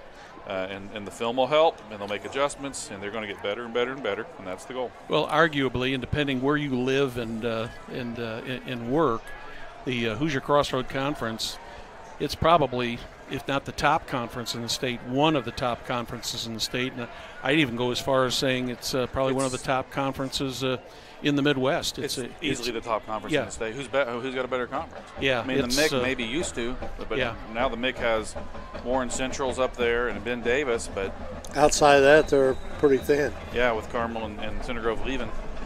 Miller's ready to kick off. Uh-oh. That's going to go into the end zone, and that's going to be a touchback. Quick score here. Hamilton Southeastern's ahead 28-7, almost halftime. Fort Wayne Carroll? Yes. Yeah. Mm-hmm. Yeah. I think Carroll's down a little bit. They've been pretty good for a few years. And talking to Coach Kelly at HSC, he always thinks they're down, and then somehow they end up, 8-1. Yeah. So he'll get it done. Not a better man coaching high school football than Mike Kelly. He is a good one. Well, Perry and I had a chance to talk to him, as a matter of fact, yesterday. Good interview, and he is always interesting to listen to. Lafayette Jeff 31, Avon 7 at the half. Look at that Miller defense. That's Hornickel, man. He's quick. I remember last year he made some big plays in us down the stretch in the sectional, and that was a great read by him, and he tackled a pretty good running back in the open field. Lucky he probably only lost about 5 yards there, Sean, because his forward progress just barely got him back to the 15-yard line. Good start defensively for the Millers here. Let's see if the Marauders may be a little bit worn out from all the activity in the first half. And Brogan's a really good tailback. That was a great play by Corbin Hornickel. Here's Indy Wilhelm trying to check down Meyer out in the backfield, but he just dumps it off. You get number 1, Indy Wilhelm there chasing him down. A big player. Indy's come back from multiple surgeries since a pretty horrific injury as a 6th grader. And it's funny, last night he's a team captain, right? And he was speaking. He was the last captain to speak, and he said that he'd mentioned his injury, and he's had 4 or 5 surgeries. They had to put it was in a growth plate. They had to stretch his bone. I mean, all kinds of crazy. To go into Baltimore. Wow. And he said last night that he wouldn't change a thing because it's helped him become the man he is. And man, he's something else. It's great to hear that attitude. Little stunt there by the Millers up front. Right up the middle. Going to get about not even 5 yards out of that. Abram Hunter was there. Abram's very fast. Pass was completed to James Robinson. Number 4. Excuse me, wrong number 4 team. Defeated the block well there, Brogan. but he's got to wrap up, make that play. But you know what? I'll tell you good job what. defeating the block. I'll tell you what, Broden. We're not going to see many backs better than Broden. No, he's good. Great feet. He's got a It just looks like a strong kid with a good core. Marauders punt.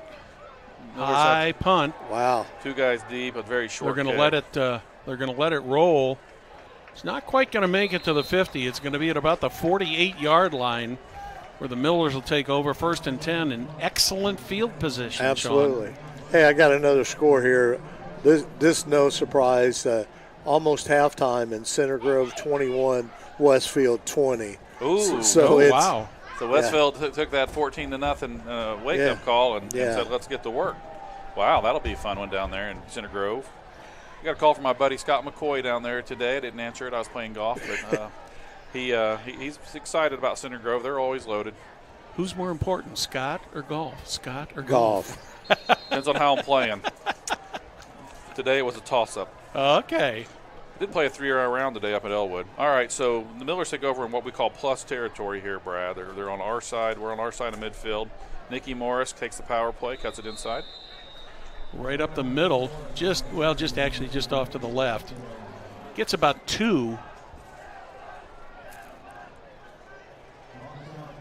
Millers have had good success on the ground, good success in the air so far tonight, Sean. They've mixed it up probably more than what I would have expected to see. It's funny as I look at these kids. Nikki's a sophomore. I don't know if he goes by Nikki anymore. Maybe I should say Nick Morris.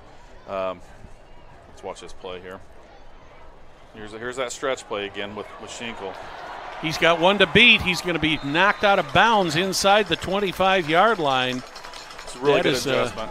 Good adjustment by Coach Sharp to start hitting that outside of the tight end and just pin blocking rather than kick-out blocking. Christian Tikto saved the touchdown or a lot of extra yardage, but any way you look at it, the Millers moving the ball very well. Moved it almost 25 yards already down to the 24-yard line of the Marauders.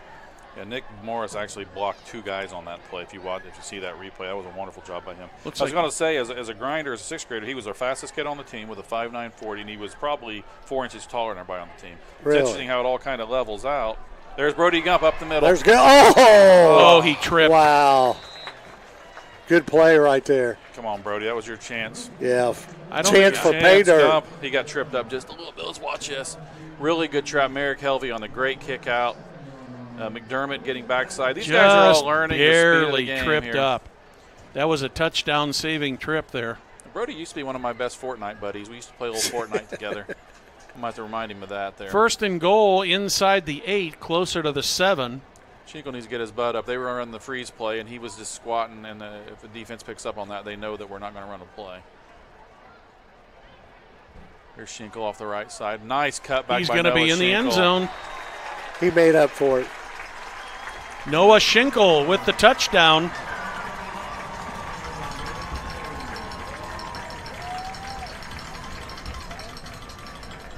If you watch Aiden Brewer and Big Jackson Apple, they're moving bodies down there. They sure are. Michael Bennett. He slammed that kid. He buried somebody down there. He's a beast. Good thing that isn't dirt down there. He's such a nice boy, but he's so mean on the field. I don't know. So the Millers have come back and answered the field goal that the Marauders scored at the end of the half. Now they're going to go for 2. Don't throw it. I think you're going to throw something here. Yep, just like I said, they're going to throw the ball. He threw it right into the halfback's belly, and he scored. Good job. Like you said today, Sean, at breakfast, Laura Bennett's done a great job raising Michael. She must be tenacious, 9:29 remaining in the third. Now Millers 30, Marauders 10. Gaylor Electric, the highest performing national contractor of excellence since 1984. Gaylor Electric's success continues to be built upon the cornerstone of reliable resources, reliable outcomes, reliable insights, all fueled by their genuine care for people. Gaylor Electric, along with Chuck Goodrich, President and CEO, are proud sponsors of Hamilton County sports. Sean, just how important was that stop that the Millers made on the Marauders to open the half and then come back, get the ball? They had a short field, but they still managed to put 8 points on the board. Yeah, it's a big momentum shift. And Mount Vernon's in a tough spot now, and they know it. You're going to have to take a few more chances. They got a whole season ahead of them. They're probably not loving having 6A teams on their schedule right away early. But it's a good test. It is a good test, and then after this, come out of this game healthy, and you're going up against teams that you maybe match up with a little bit better. I think Mount Vernon's got some dudes. They got some guys that can play football. Oh, yeah. Plus, this style that the Millers play, nobody runs this, and it's hard to prepare for. Here's Bear with the quick kickoff return. He's going to get he bounced around. I thought he was down there at one point at about the 17 or 18, and he just bounced off one of the Millers, came back toward the center of the field, and ended up gaining another yard or two. I think they're going to place that probably right around the 20 is what it looks like. Trying to get a number here. 27, wasn't it? I think that's my boy Xavion Bond. Almost had him up top. I thought he had him up there. Yeah. And that schedule change, like we were just talking here, they open up with us, and then they got Franklin Community, and then Greenfield Center and New Powell. But at the end, they got Pendleton Heights, Newcastle, Shelbyville, and Yorktown. So they're going to be a good football team. Meyer steps up in the pocket. It's going to be a holding call here. He runs out of bounds at about the 28, but there is a flag back at the 9.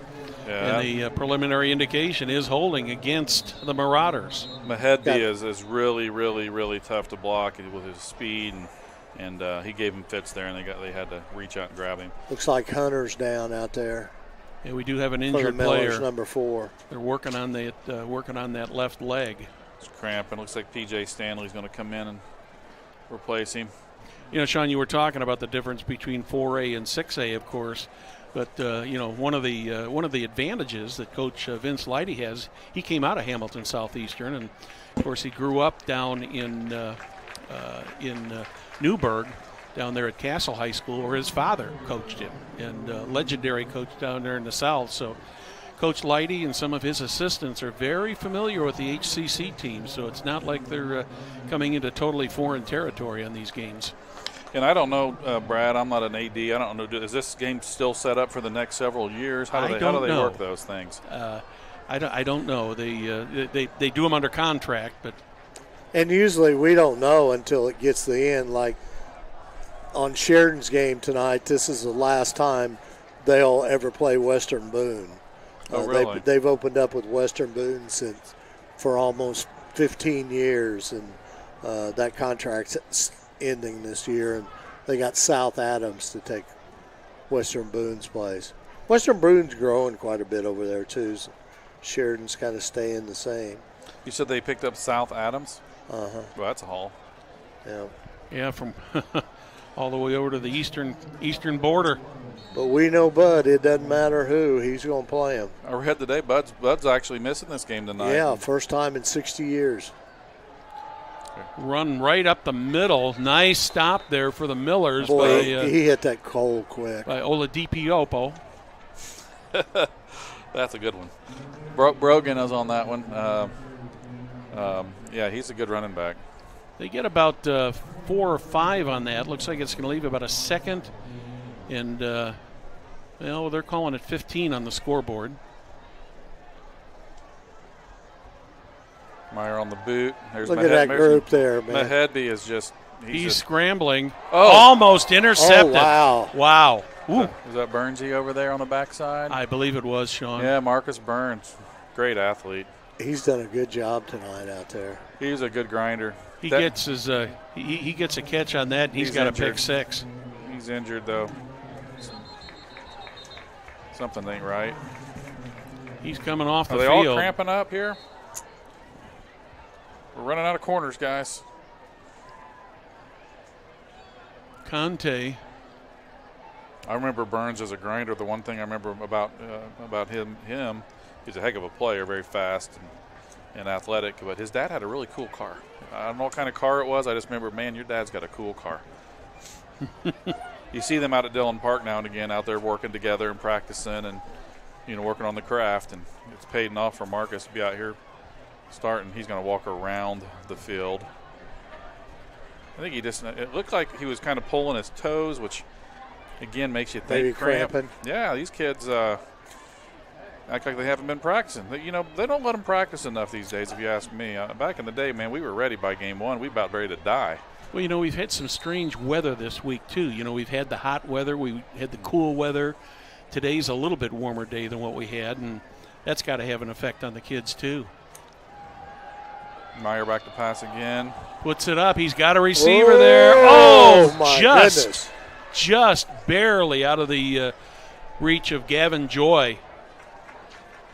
Yeah, that was a really good throw. Cam Mullen on the coverage there. Millers are running 2 safeties, so we were in cover 2 there, maybe quarters. I think they were in cover 2. A good throw, but an equally good effort there by Joy. He almost had that. That probably would have been 6. Yeah, that was a dodged bullet for the Millers. Really good play by Mount Vernon. Millers ought to get some good field position out of this punt. Good snap this time. Monty Atkins on the pressure. They're going to let it bounce, and it's going to be down right about midfield.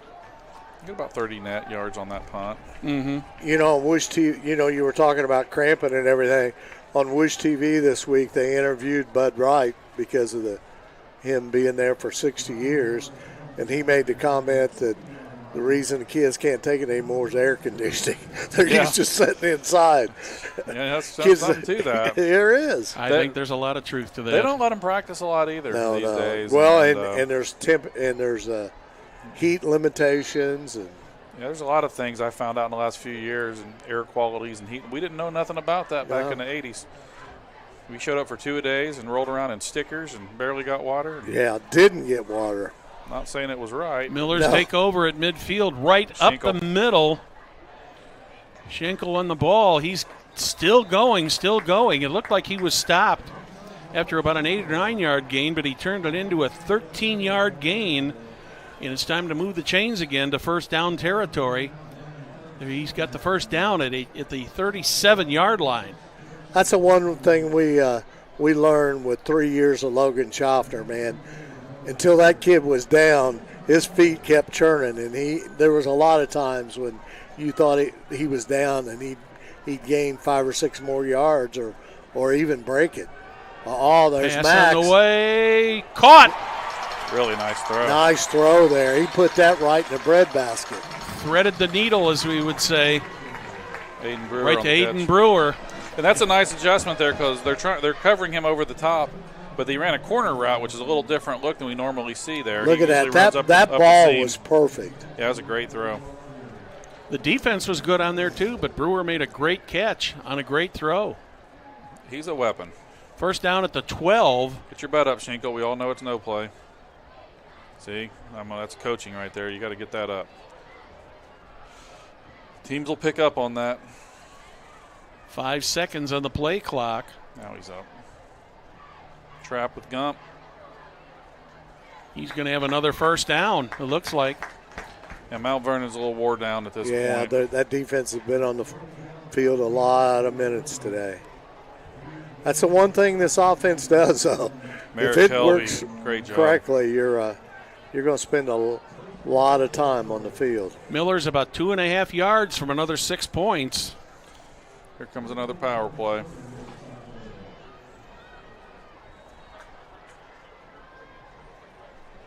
Another hand up right off the middle. Nick Morris.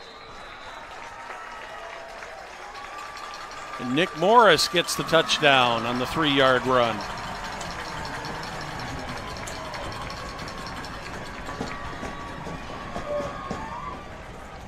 Good blocking all the way across.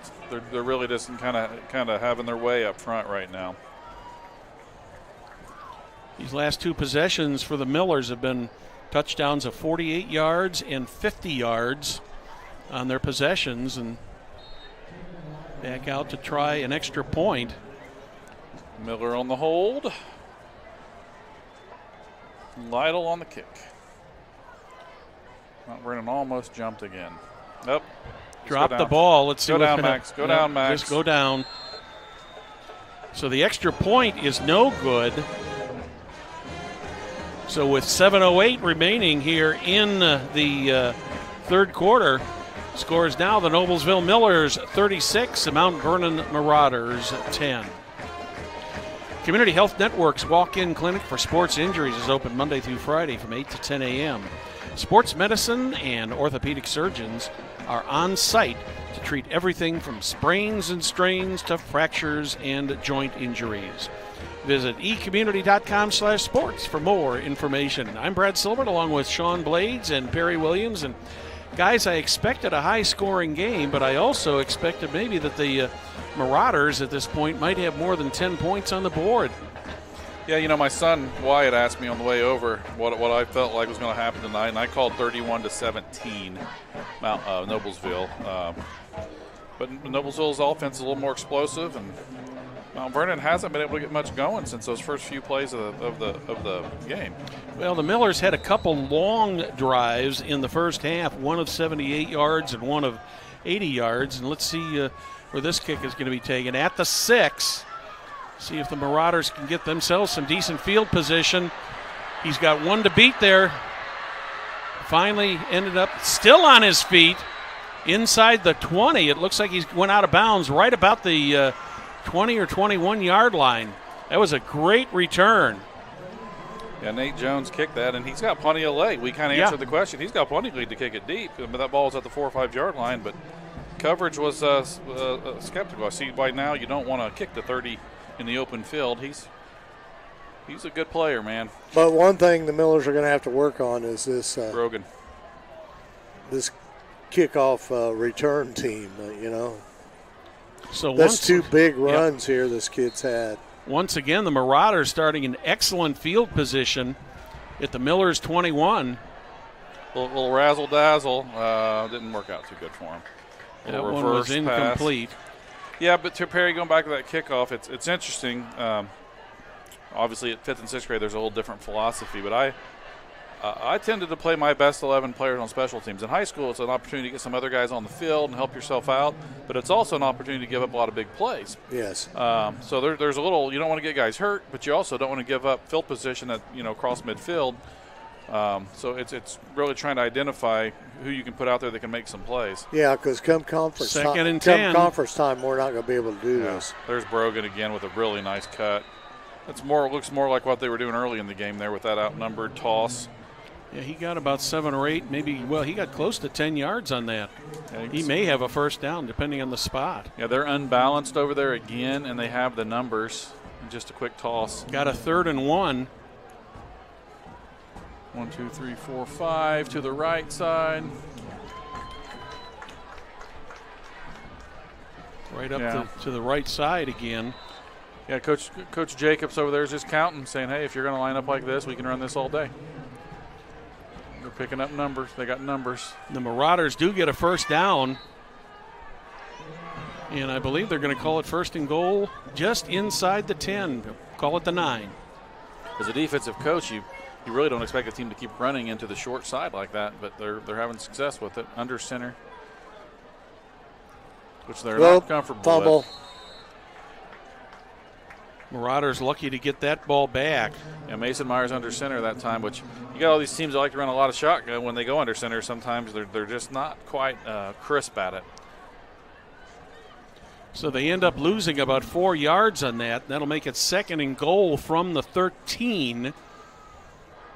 Exactly 6 minutes remaining here in the 3rd quarter. Millers up right now by 26. Millers have P.J. Stanley at one corner, and I can't see who's up top. Burns is back in. Was going to throw, but ends up keeping the ball and going out of bounds at about the 8 yard line. So that'll be about a 5 yard gain to make it 3rd and goal. You're going to say he made it to the 7. So 3rd and goal from the 7. Yeah, it was just a little QB run, a little fake inside to Brogan, and quarterback kept it around the right edge. Mason Meyer did a good job of trying to avoid the tackle there. He shuffled back and forth a couple times. He's got good feet.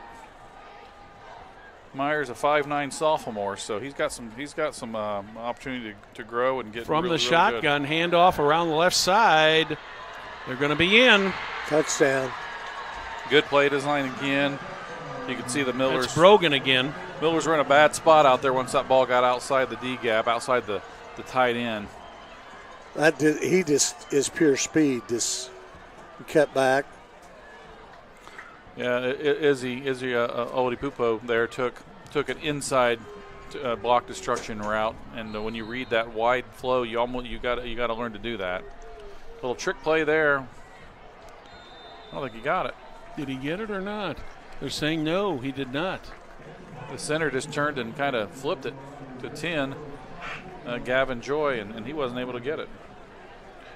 A little interesting formation. And so with 5:40 remaining here in the third quarter, now the Millers are up 36-16 over the Mount Vernon Marauders. Sarah Cleverly, close it with Clev at 317-695-6114. If you're looking for someone to help you navigate buying or selling a home, well, let Sarah Cleverly help find the home of your dreams. Clev's been a resident of Noblesville for almost 40 years. She's a Noblesville graduate and an invested member in the community. For your next real estate experience, close it with Clev. Sarah Cleverly, FC Tucker, at 317-695-6114. Sarah Cleverly is also the works for Noblesville Schools. Used to be the athletic director, assistant at the middle school, among other job tasks. Now she's in the administration building. And her husband's our director of security at Blades Audio Video. It all ties together, you know. A minute and 23 seconds is what it took for the Marauders to answer that last score from the Millers. The Marauders are kicking off. See what the Millers can do here. Ty Holmes. From about the 8 or 9, he's out to about the 25. Nice little return there. The Millers will have about 75 yards to go to put some more points on the board as they'll take over 1st and 10 at the just inside the 25, it looks like. Or just across the 25, I guess is the best way to put it.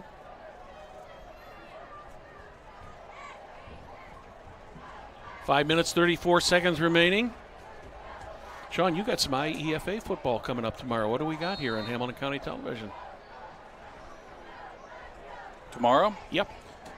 Let me see this play here first.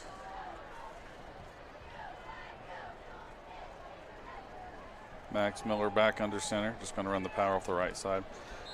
Boy. Excellent play there for Mount Vernon by number I couldn't catch 84. 84 defeated the block and made the play. Colton Anderson. Excellent play by him. Yeah, tomorrow at 5 o'clock on Hamilton County TV. We got IEFA Game of the Week. It's going to be a good one this week. It's the Westville Junior Shamrocks coming in here at 1-1.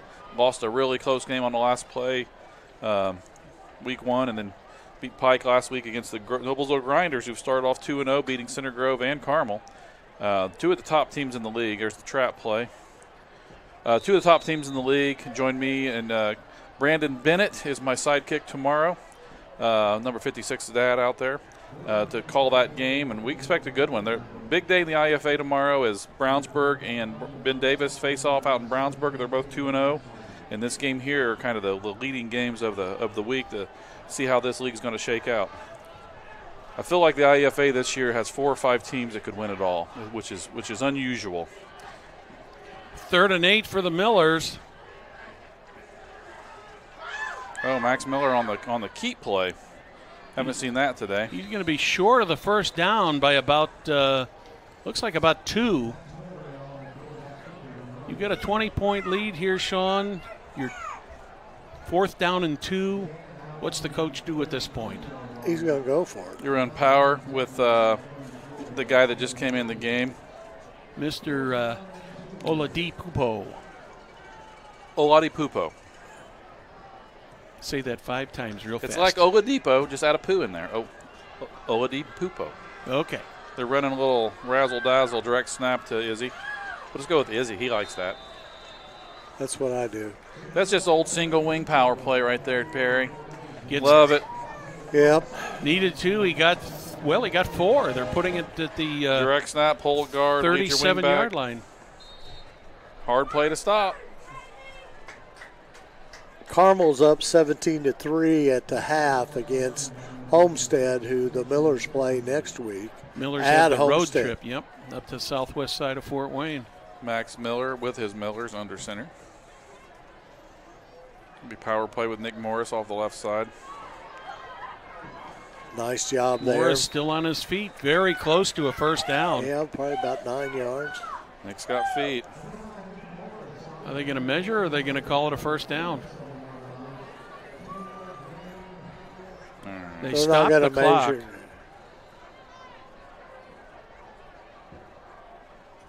clock is still stopped. Nope, now they wound it up. They did give him the first down. They're just moving slow. Yep. Maybe they might measure that. That was pretty close. I'm texting Nick's mom right now to find out if I'm supposed to call him Nick or if he's still Nicky. Because you know how that is, people don't want to be called their nicknames.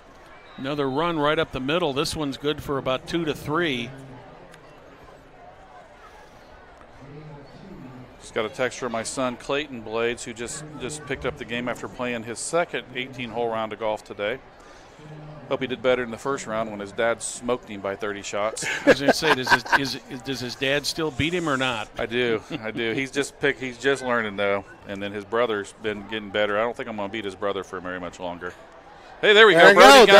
There we go. Brody Gump. Gump is down to inside the 25-yard line.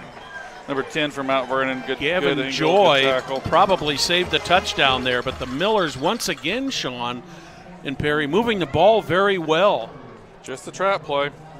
Good job by Michael Bennett on the kick out, and old Brody Gump. Good to see Gump. Yep, Gavin Joy doesn't get him. That's 6. All right, guys, I got it from the boss, Dominique. Nick is Nicky. Is Nicky. Okay. So Nicky. It's official. If Mama says it, it's official. That's right. Another handoff over the left side. This one's good for 3. Nikki's little sister, I don't even know her real name because they just call her sister. So everybody calls her sister. So I don't know. Probably her cousins call her sister, which, maybe down in Kentucky where Brad's from, that's probably not uncommon, huh? 2nd and 7. Got Ty Holmes. Got Brody Gump. You got Izzy in the backfield. Miller's in the red zone. There's the right up trap the middle again. Once again. Yeah, they're struggling defending trap, and we're getting better at blocking traps, which is a Gump with another nice run. If you watch this again, it's at this time it's Merrick Helvey with a tremendous block. Indy Wilhelm coming out to safety. We're just it's just tough play when executed. So the Millers are at the 7-yard line of the Marauders, and we're just a little bit over a minute away from the end of the third quarter. Checking play. I look for number 0 to get the ball here. Yep, on a little counter. Into the end zone is Izzy. Touchdown, Izzy. Look at Michael Bennett. That's a counter play. I bet Michael Bennett probably made a block. Watch his dance here, man. Watch his dance at the end. Boom. With Bennett. I want to see that, yeah. I need to check with Michael on his dancing. Brandon Bennett can dance. Can he? Yeah, you didn't know this? He can do the worm. He can do all of it. He can move for a big fella. He's got some moves. Oh, Sean. I don't know if Michael can do that or not. We'll have to see if Michael can break out the worm post game here. Miller's going for the 1-point conversion. Good snap and hold this time by Max. It's up and it's good. Trying to see who's snapping those PATs. It might be Monty Atkins, actually, 47. Another former grinder. Monty's awesome. So with under a minute remaining here, he is. In the third, it's the Millers 43, the Mount Vernon Marauders 16. Blades Audio Video Security is Indiana's premier K12 audio video security provider. Blades AVS is a design-build firm that provides high-quality solutions that are designed, engineered, installed, and warranted by our team of experts. For 18 years, they've been helping schools and local businesses see and hear more clearly. We've added securing your facility to how we can serve you better. So whether it's your sound system, your displays, your network, or your building security, ask how our experienced Blades Audio Video Security team can serve your business. Brad, we were thinking about it, not to toot on my own horn, because, it's not my style to be that way. No, certainly not. Yeah, thanks, Brad. Thanks, Perry. But Blades AV has been blessed to put in new sound systems in Noblesville, Franklin Central, Fishers, HSC, and Avon, just in the last couple of years.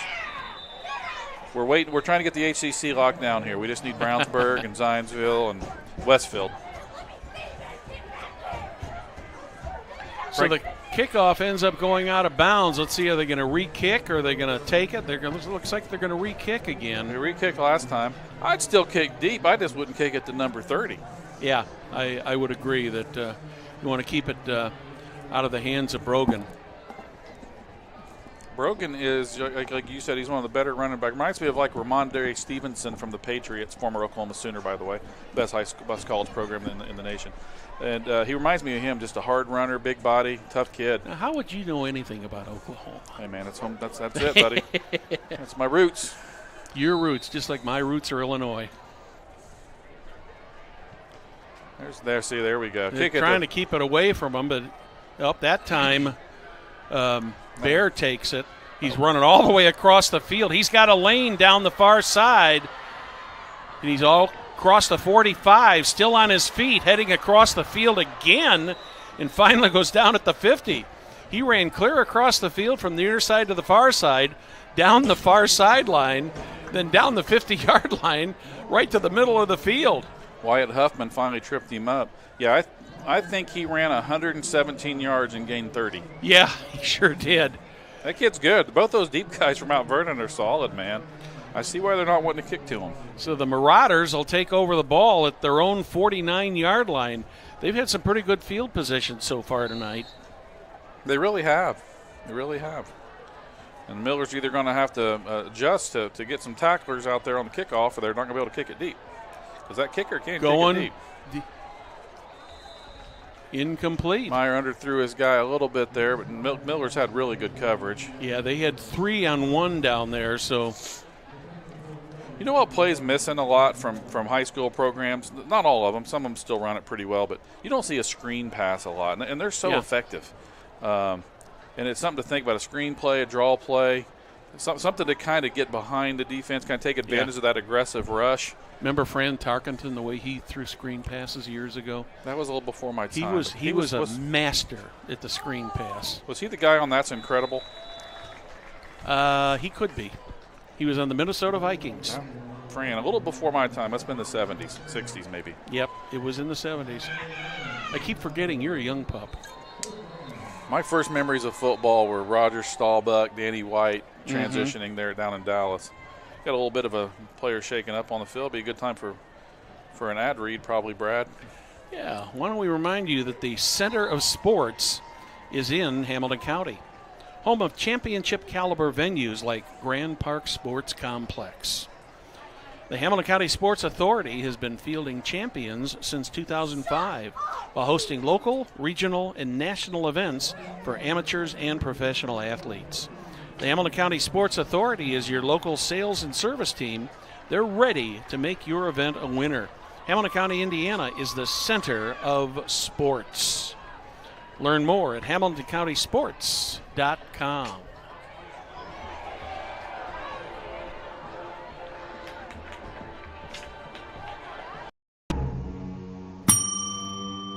Can I help you? Yeah, I'd like to order a hamburger, fries, salt, maybe a large vanilla shake. This is a trophy shop, can't you tell? You got carry out? Everything that you need, we have here at the shop. Very unique. You order today, carry out tonight. That's our version of carry out. All right, I'll take one of everything. Well, that may take a little longer. We'll have it for you tomorrow night. I'll be back tomorrow to pick it up. We'll be waiting for you. Welcome back to Beaver Stadium on the campus of Noblesville High School. Hamilton County Television Sports, the Millers and the Marauders mixing it up here tonight. We're through three quarters. Millers with a 43-16 lead, and we're about ready to start quarter number 4 in what has been an up and down the field game for both teams. It's been something, you know. Mount Vernon takes over here to start, 3rd and 10 from around midfield. Myers on a boot and just too much pressure. Yeah, he's going to lose a couple yards there. Good play by Mahedby. Shout out to Jim Walford, who's really mean to me. But, you know, Jim is a legend here in Noblesville. He's the only guy I know that can make you a sign, stream it on the internet, and then give you a trophy for it. He can do it all, folks. That's right. He gives himself a trophy for making the sign. You ever seen his office with all the good guy trophies he's got? I have not. There's the punt. Good punt. That ball's going to roll down inside the 10. Goes dead at about the 7 or 8 yard line. So down by number 13, Jake Hinckley. Mentioned his name a couple times, 5'10 junior. You know, they are young. Mount Vernon's young. I'm sure they're looking to build with whatever they can get out of this season. But, you know, one of the things, Sean, that, you know, we often talk to coaches about is like a team Mount Vernon coming in to play a team like the Millers. You know, obviously the Millers have been the better team this evening in that. But so many coaches will say they like to play the better teams, the bigger teams. It helps them build character and build the team. Yeah. That's why Coach Simmons scheduled Cathedral and Carmel and then quit. Yeah. So, or Jake Gilbert puts Center Grove and Carmel on the schedule and takes off the Wabash. Have fun, fellas. So the Millers will take over here following the timeout. College, they do just the opposite. You know, I was looking. Oh, yeah, it's ridiculous. Did I already talk about going to an Oklahoma game this year? I don't remember. No. We tried to go, my boys and I tried to go to an Oklahoma road game every year, and we haven't been in a couple of years, had some things go on in the family and didn't make the trips. But our last one was Bedlam in Oklahoma State, which was great, by the way. Stillwater's an amazing place to see a football game. But we've seen Baylor, we've seen TCU. We've seen the Oklahoma-Texas game at the Cotton Bowl. And I think this year we're going to go November 30th now to watch the Sooners at LSU. Wow. So that's a crazy place. Yeah, we're going to look into that. I think that's what we're going to try to pull off. That's not a night game, is it? They don't know yet. It's the last game of the season. Baton Rouge and the LSU at night. That would be fun. It's now you going to see your world. friends at Duck Dynasty while you're down there? Actually, we're planning to stop by. Hopefully, Okay. hopefully down there to get a painting from old Tony Thomas. But they, we're just hoping Oklahoma's not 3-7 by then with their first year in the SEC. It might be a rough go of it. Yeah. Miller's starting deep in their own territory. Trap right with Brody Gump. Gump probably got about 3 or 4 more yards out of that after the initial contact. Ends up gaining about 5 yards on that play. But those legs, he was kind of going backwards there, and he just kept going and going and going. One thing while I was sitting here watching here, we got to thank Jim Walford. He's got us some nice monitors here for Beautiful. Each one of us got a monitor and everything, and you can actually see it. If he It's really he nice. needs to get a touchscreen, we can order up concessions or something. Maybe next year, Jim, we'll get you hooked up. Miller's keeping the ball on the ground. Jim's a techie, man. He's got the latest, greatest. Yeah. Some new linemen in right now for the Millers. 55 right guard is Kel Metzler, who's our defense coordinator's kid. Another sophomore. Kel's developing into a real tough kid, big, strong kid. Trying to good see if size. there's some other ones there. There's a new left guard, too, but I ain't got a number yet. I want to. 6'2", 240. Yeah, he's a big one. Miller's up to the line. Still about 15 seconds remaining on the play clock. See how much more of that they'll take off. Right up the middle once again. No gain on that. So the Millers are going to, I would say they'd probably punt from here at this point. Well, we're going to see if they have a punt. And again, going to some backup linemen, trying to get guys reps. Mount Vernon's doing a nice job there. 9:40 remaining here in the game. 4th and 2. And it looks like the Millers are going to go for it. They've been successful so far. It's a no play. You can see Schinkel's not even in a stance. I've got to talk to him about that. He'd be a bad poker player. Yeah, he would be. You don't realize They that gotta coaches run in the this clock league down can and pick up on anything you're doing. What are we doing here? Run the clock down. They call a timeout. Take the time off the clock. Sharp's probably in his headset with his coaching staff going, do we have punt? Because I haven't seen him today. Yeah. Do we still do that? Celebrating over 30 years, Logan Street Signs and Banners specialize in last-minute signage and banners. Serving at Noblesville in Hamilton County since 1992. Contact them at 317-773-7200. Be sure to visit their website, www.loganstreetsigns.com, and follow them on Facebook. And while you're out there in South 10th, be sure to visit Noblesville Trophies because they offer a large range of products, including sports trophies and corporate awards. Noblesville Trophies provides you with same-day service for those last-minute decisions. Contact them at 317-773-7391 or check them out online, www.noblesvilletrophies.com. Well, Noblesville the next couple of weeks, you guys are on the road. They're at Homestead next week, and the following week they're at Fishers, and then they're back here against Westfield. And Sean, you and I'll do that games because Brad's down doing some ball game called the Fisher Southeastern game, you know, the mud sock battle down there. Personnel problem. Well, that's a big one. Personnel problem there with punt. We had a timeout and still have the wrong personnel on the field. Well, we haven't done it. Long snappers. Monty Atkins, another kid I played Fortnite with. Good Fortnite player. Very funny. Monty is one of the funniest kids out here. It's funny, he was a lineman. He was kind of just a little chubby lineman. You look like me a little bit back in 6th grade. Now he's thinned out and gotten tall and fast and plays a little linebacker, and he's obviously a long snapper. Millers will be punting from their own end zone. Little rugby style. Good punt. Yes, nice Fair punt. Fair catch at the 44-yard line. Good field position here for Mount Vernon. Probably one of the best punts they've had so far tonight. Yeah, it's about a 40-yard net gain. Next week we got a lot going on here on Hamilton County Television. Let me get to the right page here, and we can tell you exactly what is going on. Carmel at Westfield Friday night's one of them, right? Yes, sir. Coming up Wednesday night, it's going to be girls volleyball as Guerin comes to Noblesville. Coming up on Thursday, boys soccer against Brebeuf. And then Friday night, as Sean just said, over at Westfield. So got a lot of sports coming up this week. That one is complete. But unfortunately, wasn't nothing there. Yeah, nothing there. In fact, I think they're gonna lose a yard on that. PJ Stanley up there on the coverage, and this is one in the film room. It's not gonna be fun for him.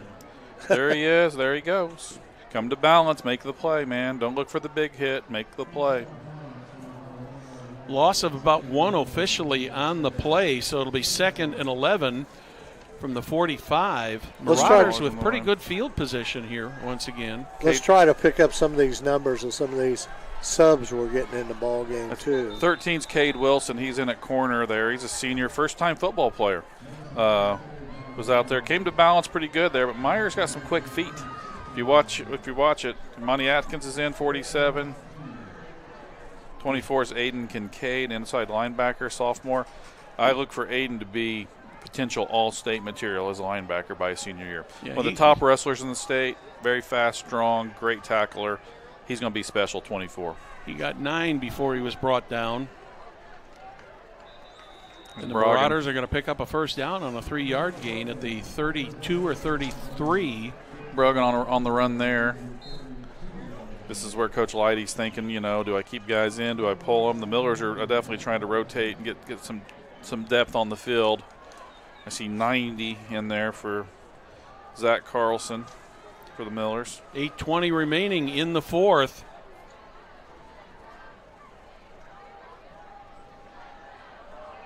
That one is complete, but Millers had the defense right there. Kim Mullen kind of blew that play up. Then a nice tackle out there by, was that 33? I think it was P.J. Stanley. Yes. P.J. redeeming himself.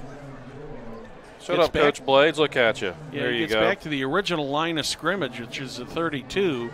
So that'll make it 2nd and 10. Make the sure tackle. It's fun to get a highlight once in a while, but make the sure tackle. He did a wonderful job there. But Cam Mullen flying in there just kind of wrecked that play. Yeah, it kind of blew it up.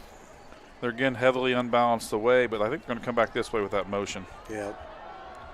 Another running play by the Marauders. This time it's good for about 5 or 6.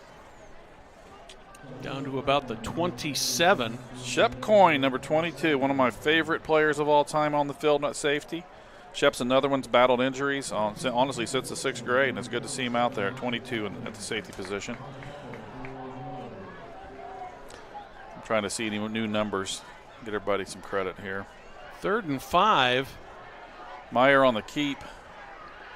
Good job does out not there. get away, but he does manage to pick up about 2 or 3 yards, and he's fairly close to the first down. He's going to be about 1.5 yards, 2 yards short. Hey, Cam Mullen, his football player, I don't know if we're going to see a replay there, but he did a wonderful job shedding the block and kind of out there on an island and got in and brought that quarterback down. He's a football player. That kid's good. 4th and 2, Brad.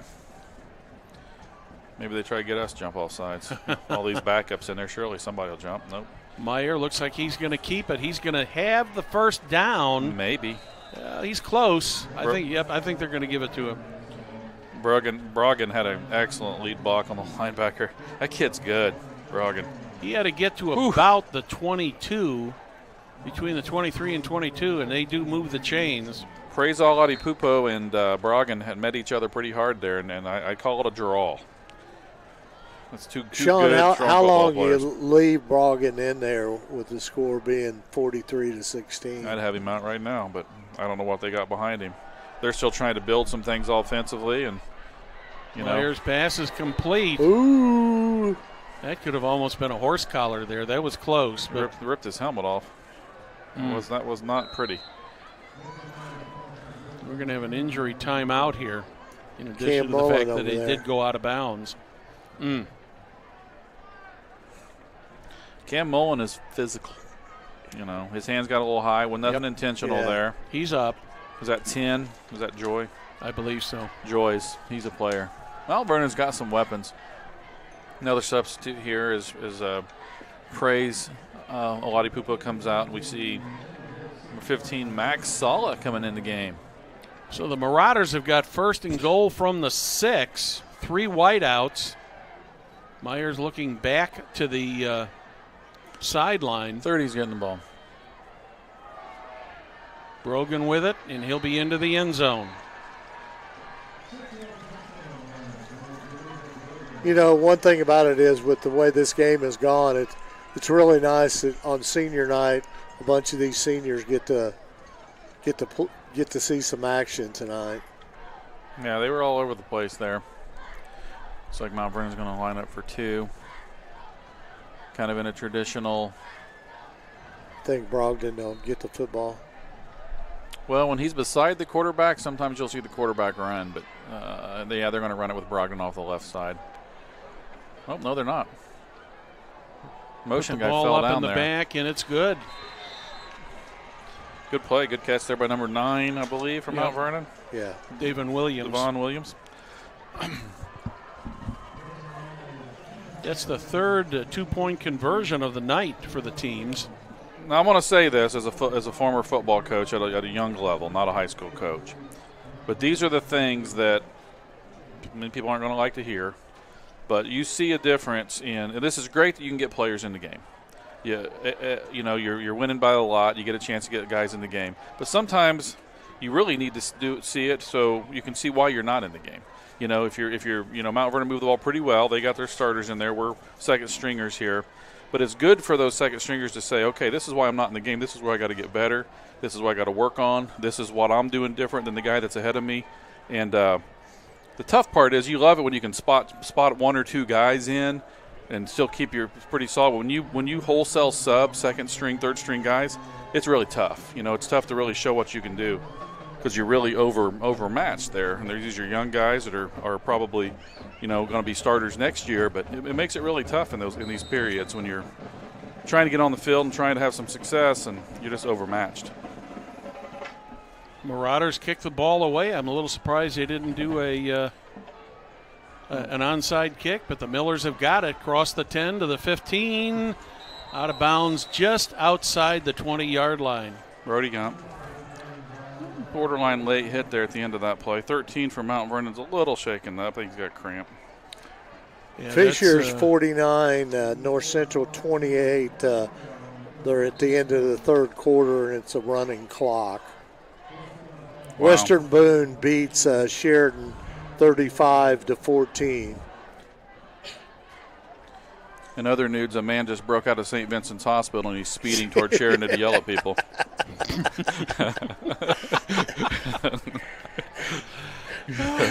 They got him on a hospital bed in the locker room. Oh, boy. Chewing some tails. Oh, my. Yeah, we got a cramp player down here. Nice to see these kind of injuries don't appear to be serious. Yeah. Just calf cramps. Is that 13 for Mount Vernon? I believe it was. I think it's Jake Hankley. Jake Hankley, we mentioned him several times. He's been a good special teams player tonight for sure. Yes, he has. Great as old Hankley in. Jake Hankley, 5'10" junior. Looks like he's going to try to get up here.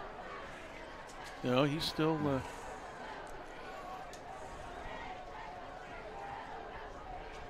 See if they're going to bring some help over to try to get him going here. They got the medical staff there right now. He's trying to get up. Now he's up. Was not putting any weight on that right foot to begin with. Now he seems to be walking it off. So, now he's trotting. So that's a positive sign. Always glad to see that. Trainer's going with him. I wasn't sure if that was our trainer or theirs. It was their trainer. All right, 5:46 left. Miller's like just to get this game over with pretty soon. 1st and 10 from the 21. I'm going to see Max Miller just hand the ball off a lot. We got pretty much an entire offensive line, I believe. Second, you got a couple guys still in there. I think Jackson Apple, Toby Barnes still in there. Is that Noah Schinkel on the carry, I believe? Mason McDermott's in there. No, that's 20. Schinkel's a halfback. That's 25, I believe. Cody Prater. Big Cody. Max Miller's still in the game. Our backup quarterback, Aiden Braun, actually is sick. So we dressed a freshman, Blake Weimer, ready to go. I'd love to see Blake get in here and get a rep or two. Coach Weimer would be pretty happy about that, wouldn't he? Oh my gosh! Blake deserves it. He looks good, but Blake is like a 5 handicap right now on the golf course. So, really? Yeah, he's got to be careful. I'm saving him. I'm going to look for a good big money hustle opportunity with that kid. See what we can pull off. Another good Fortnite player, by the way. 3rd down and a little less than 5. Clock continues to run. 4:30 remaining in the half, or in the game. We'll milk it down, and Miller's just going to continue to hand the ball off. 43 on the carry. Let's get these numbers here. Just a little bit short there. That's Grant Grayson. Going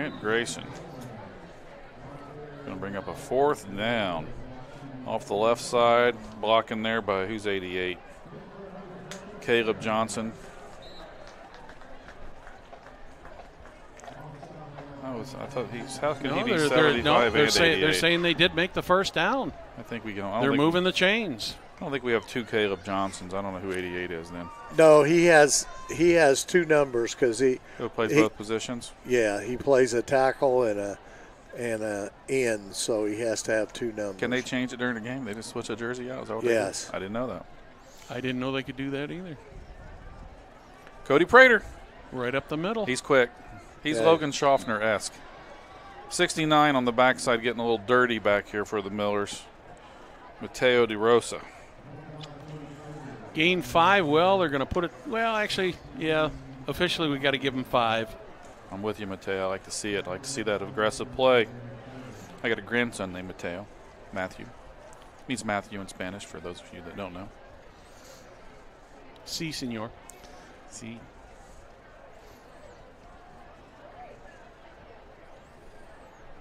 I like to see Cody Prater bust one. He's a Logan Schaffner-esque player.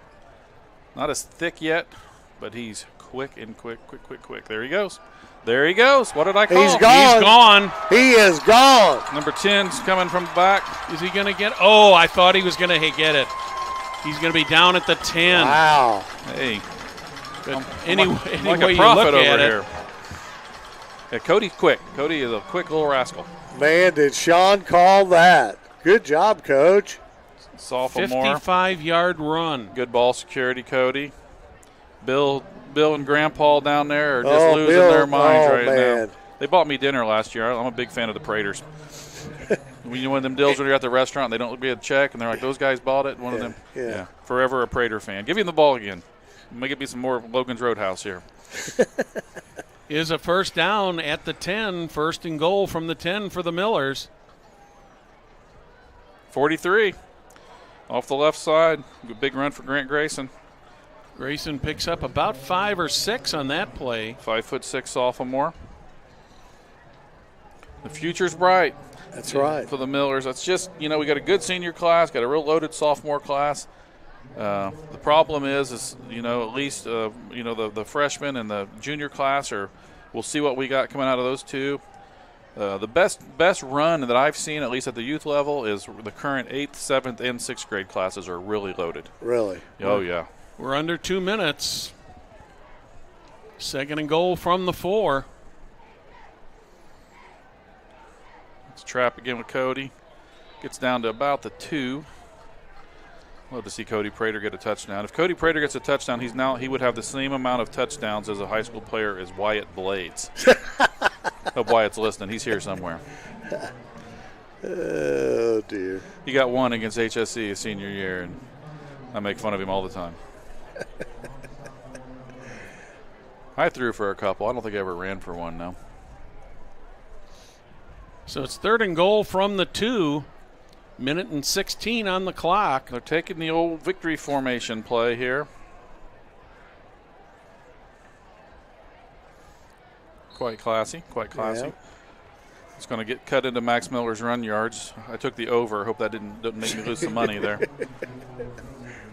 Let somebody else take the knee, Coach. I've enjoyed it, fellas. I can't wait to see you back here. We at the Westfield games the next time we're here, right? Yes. Week 4. You and I. We got that.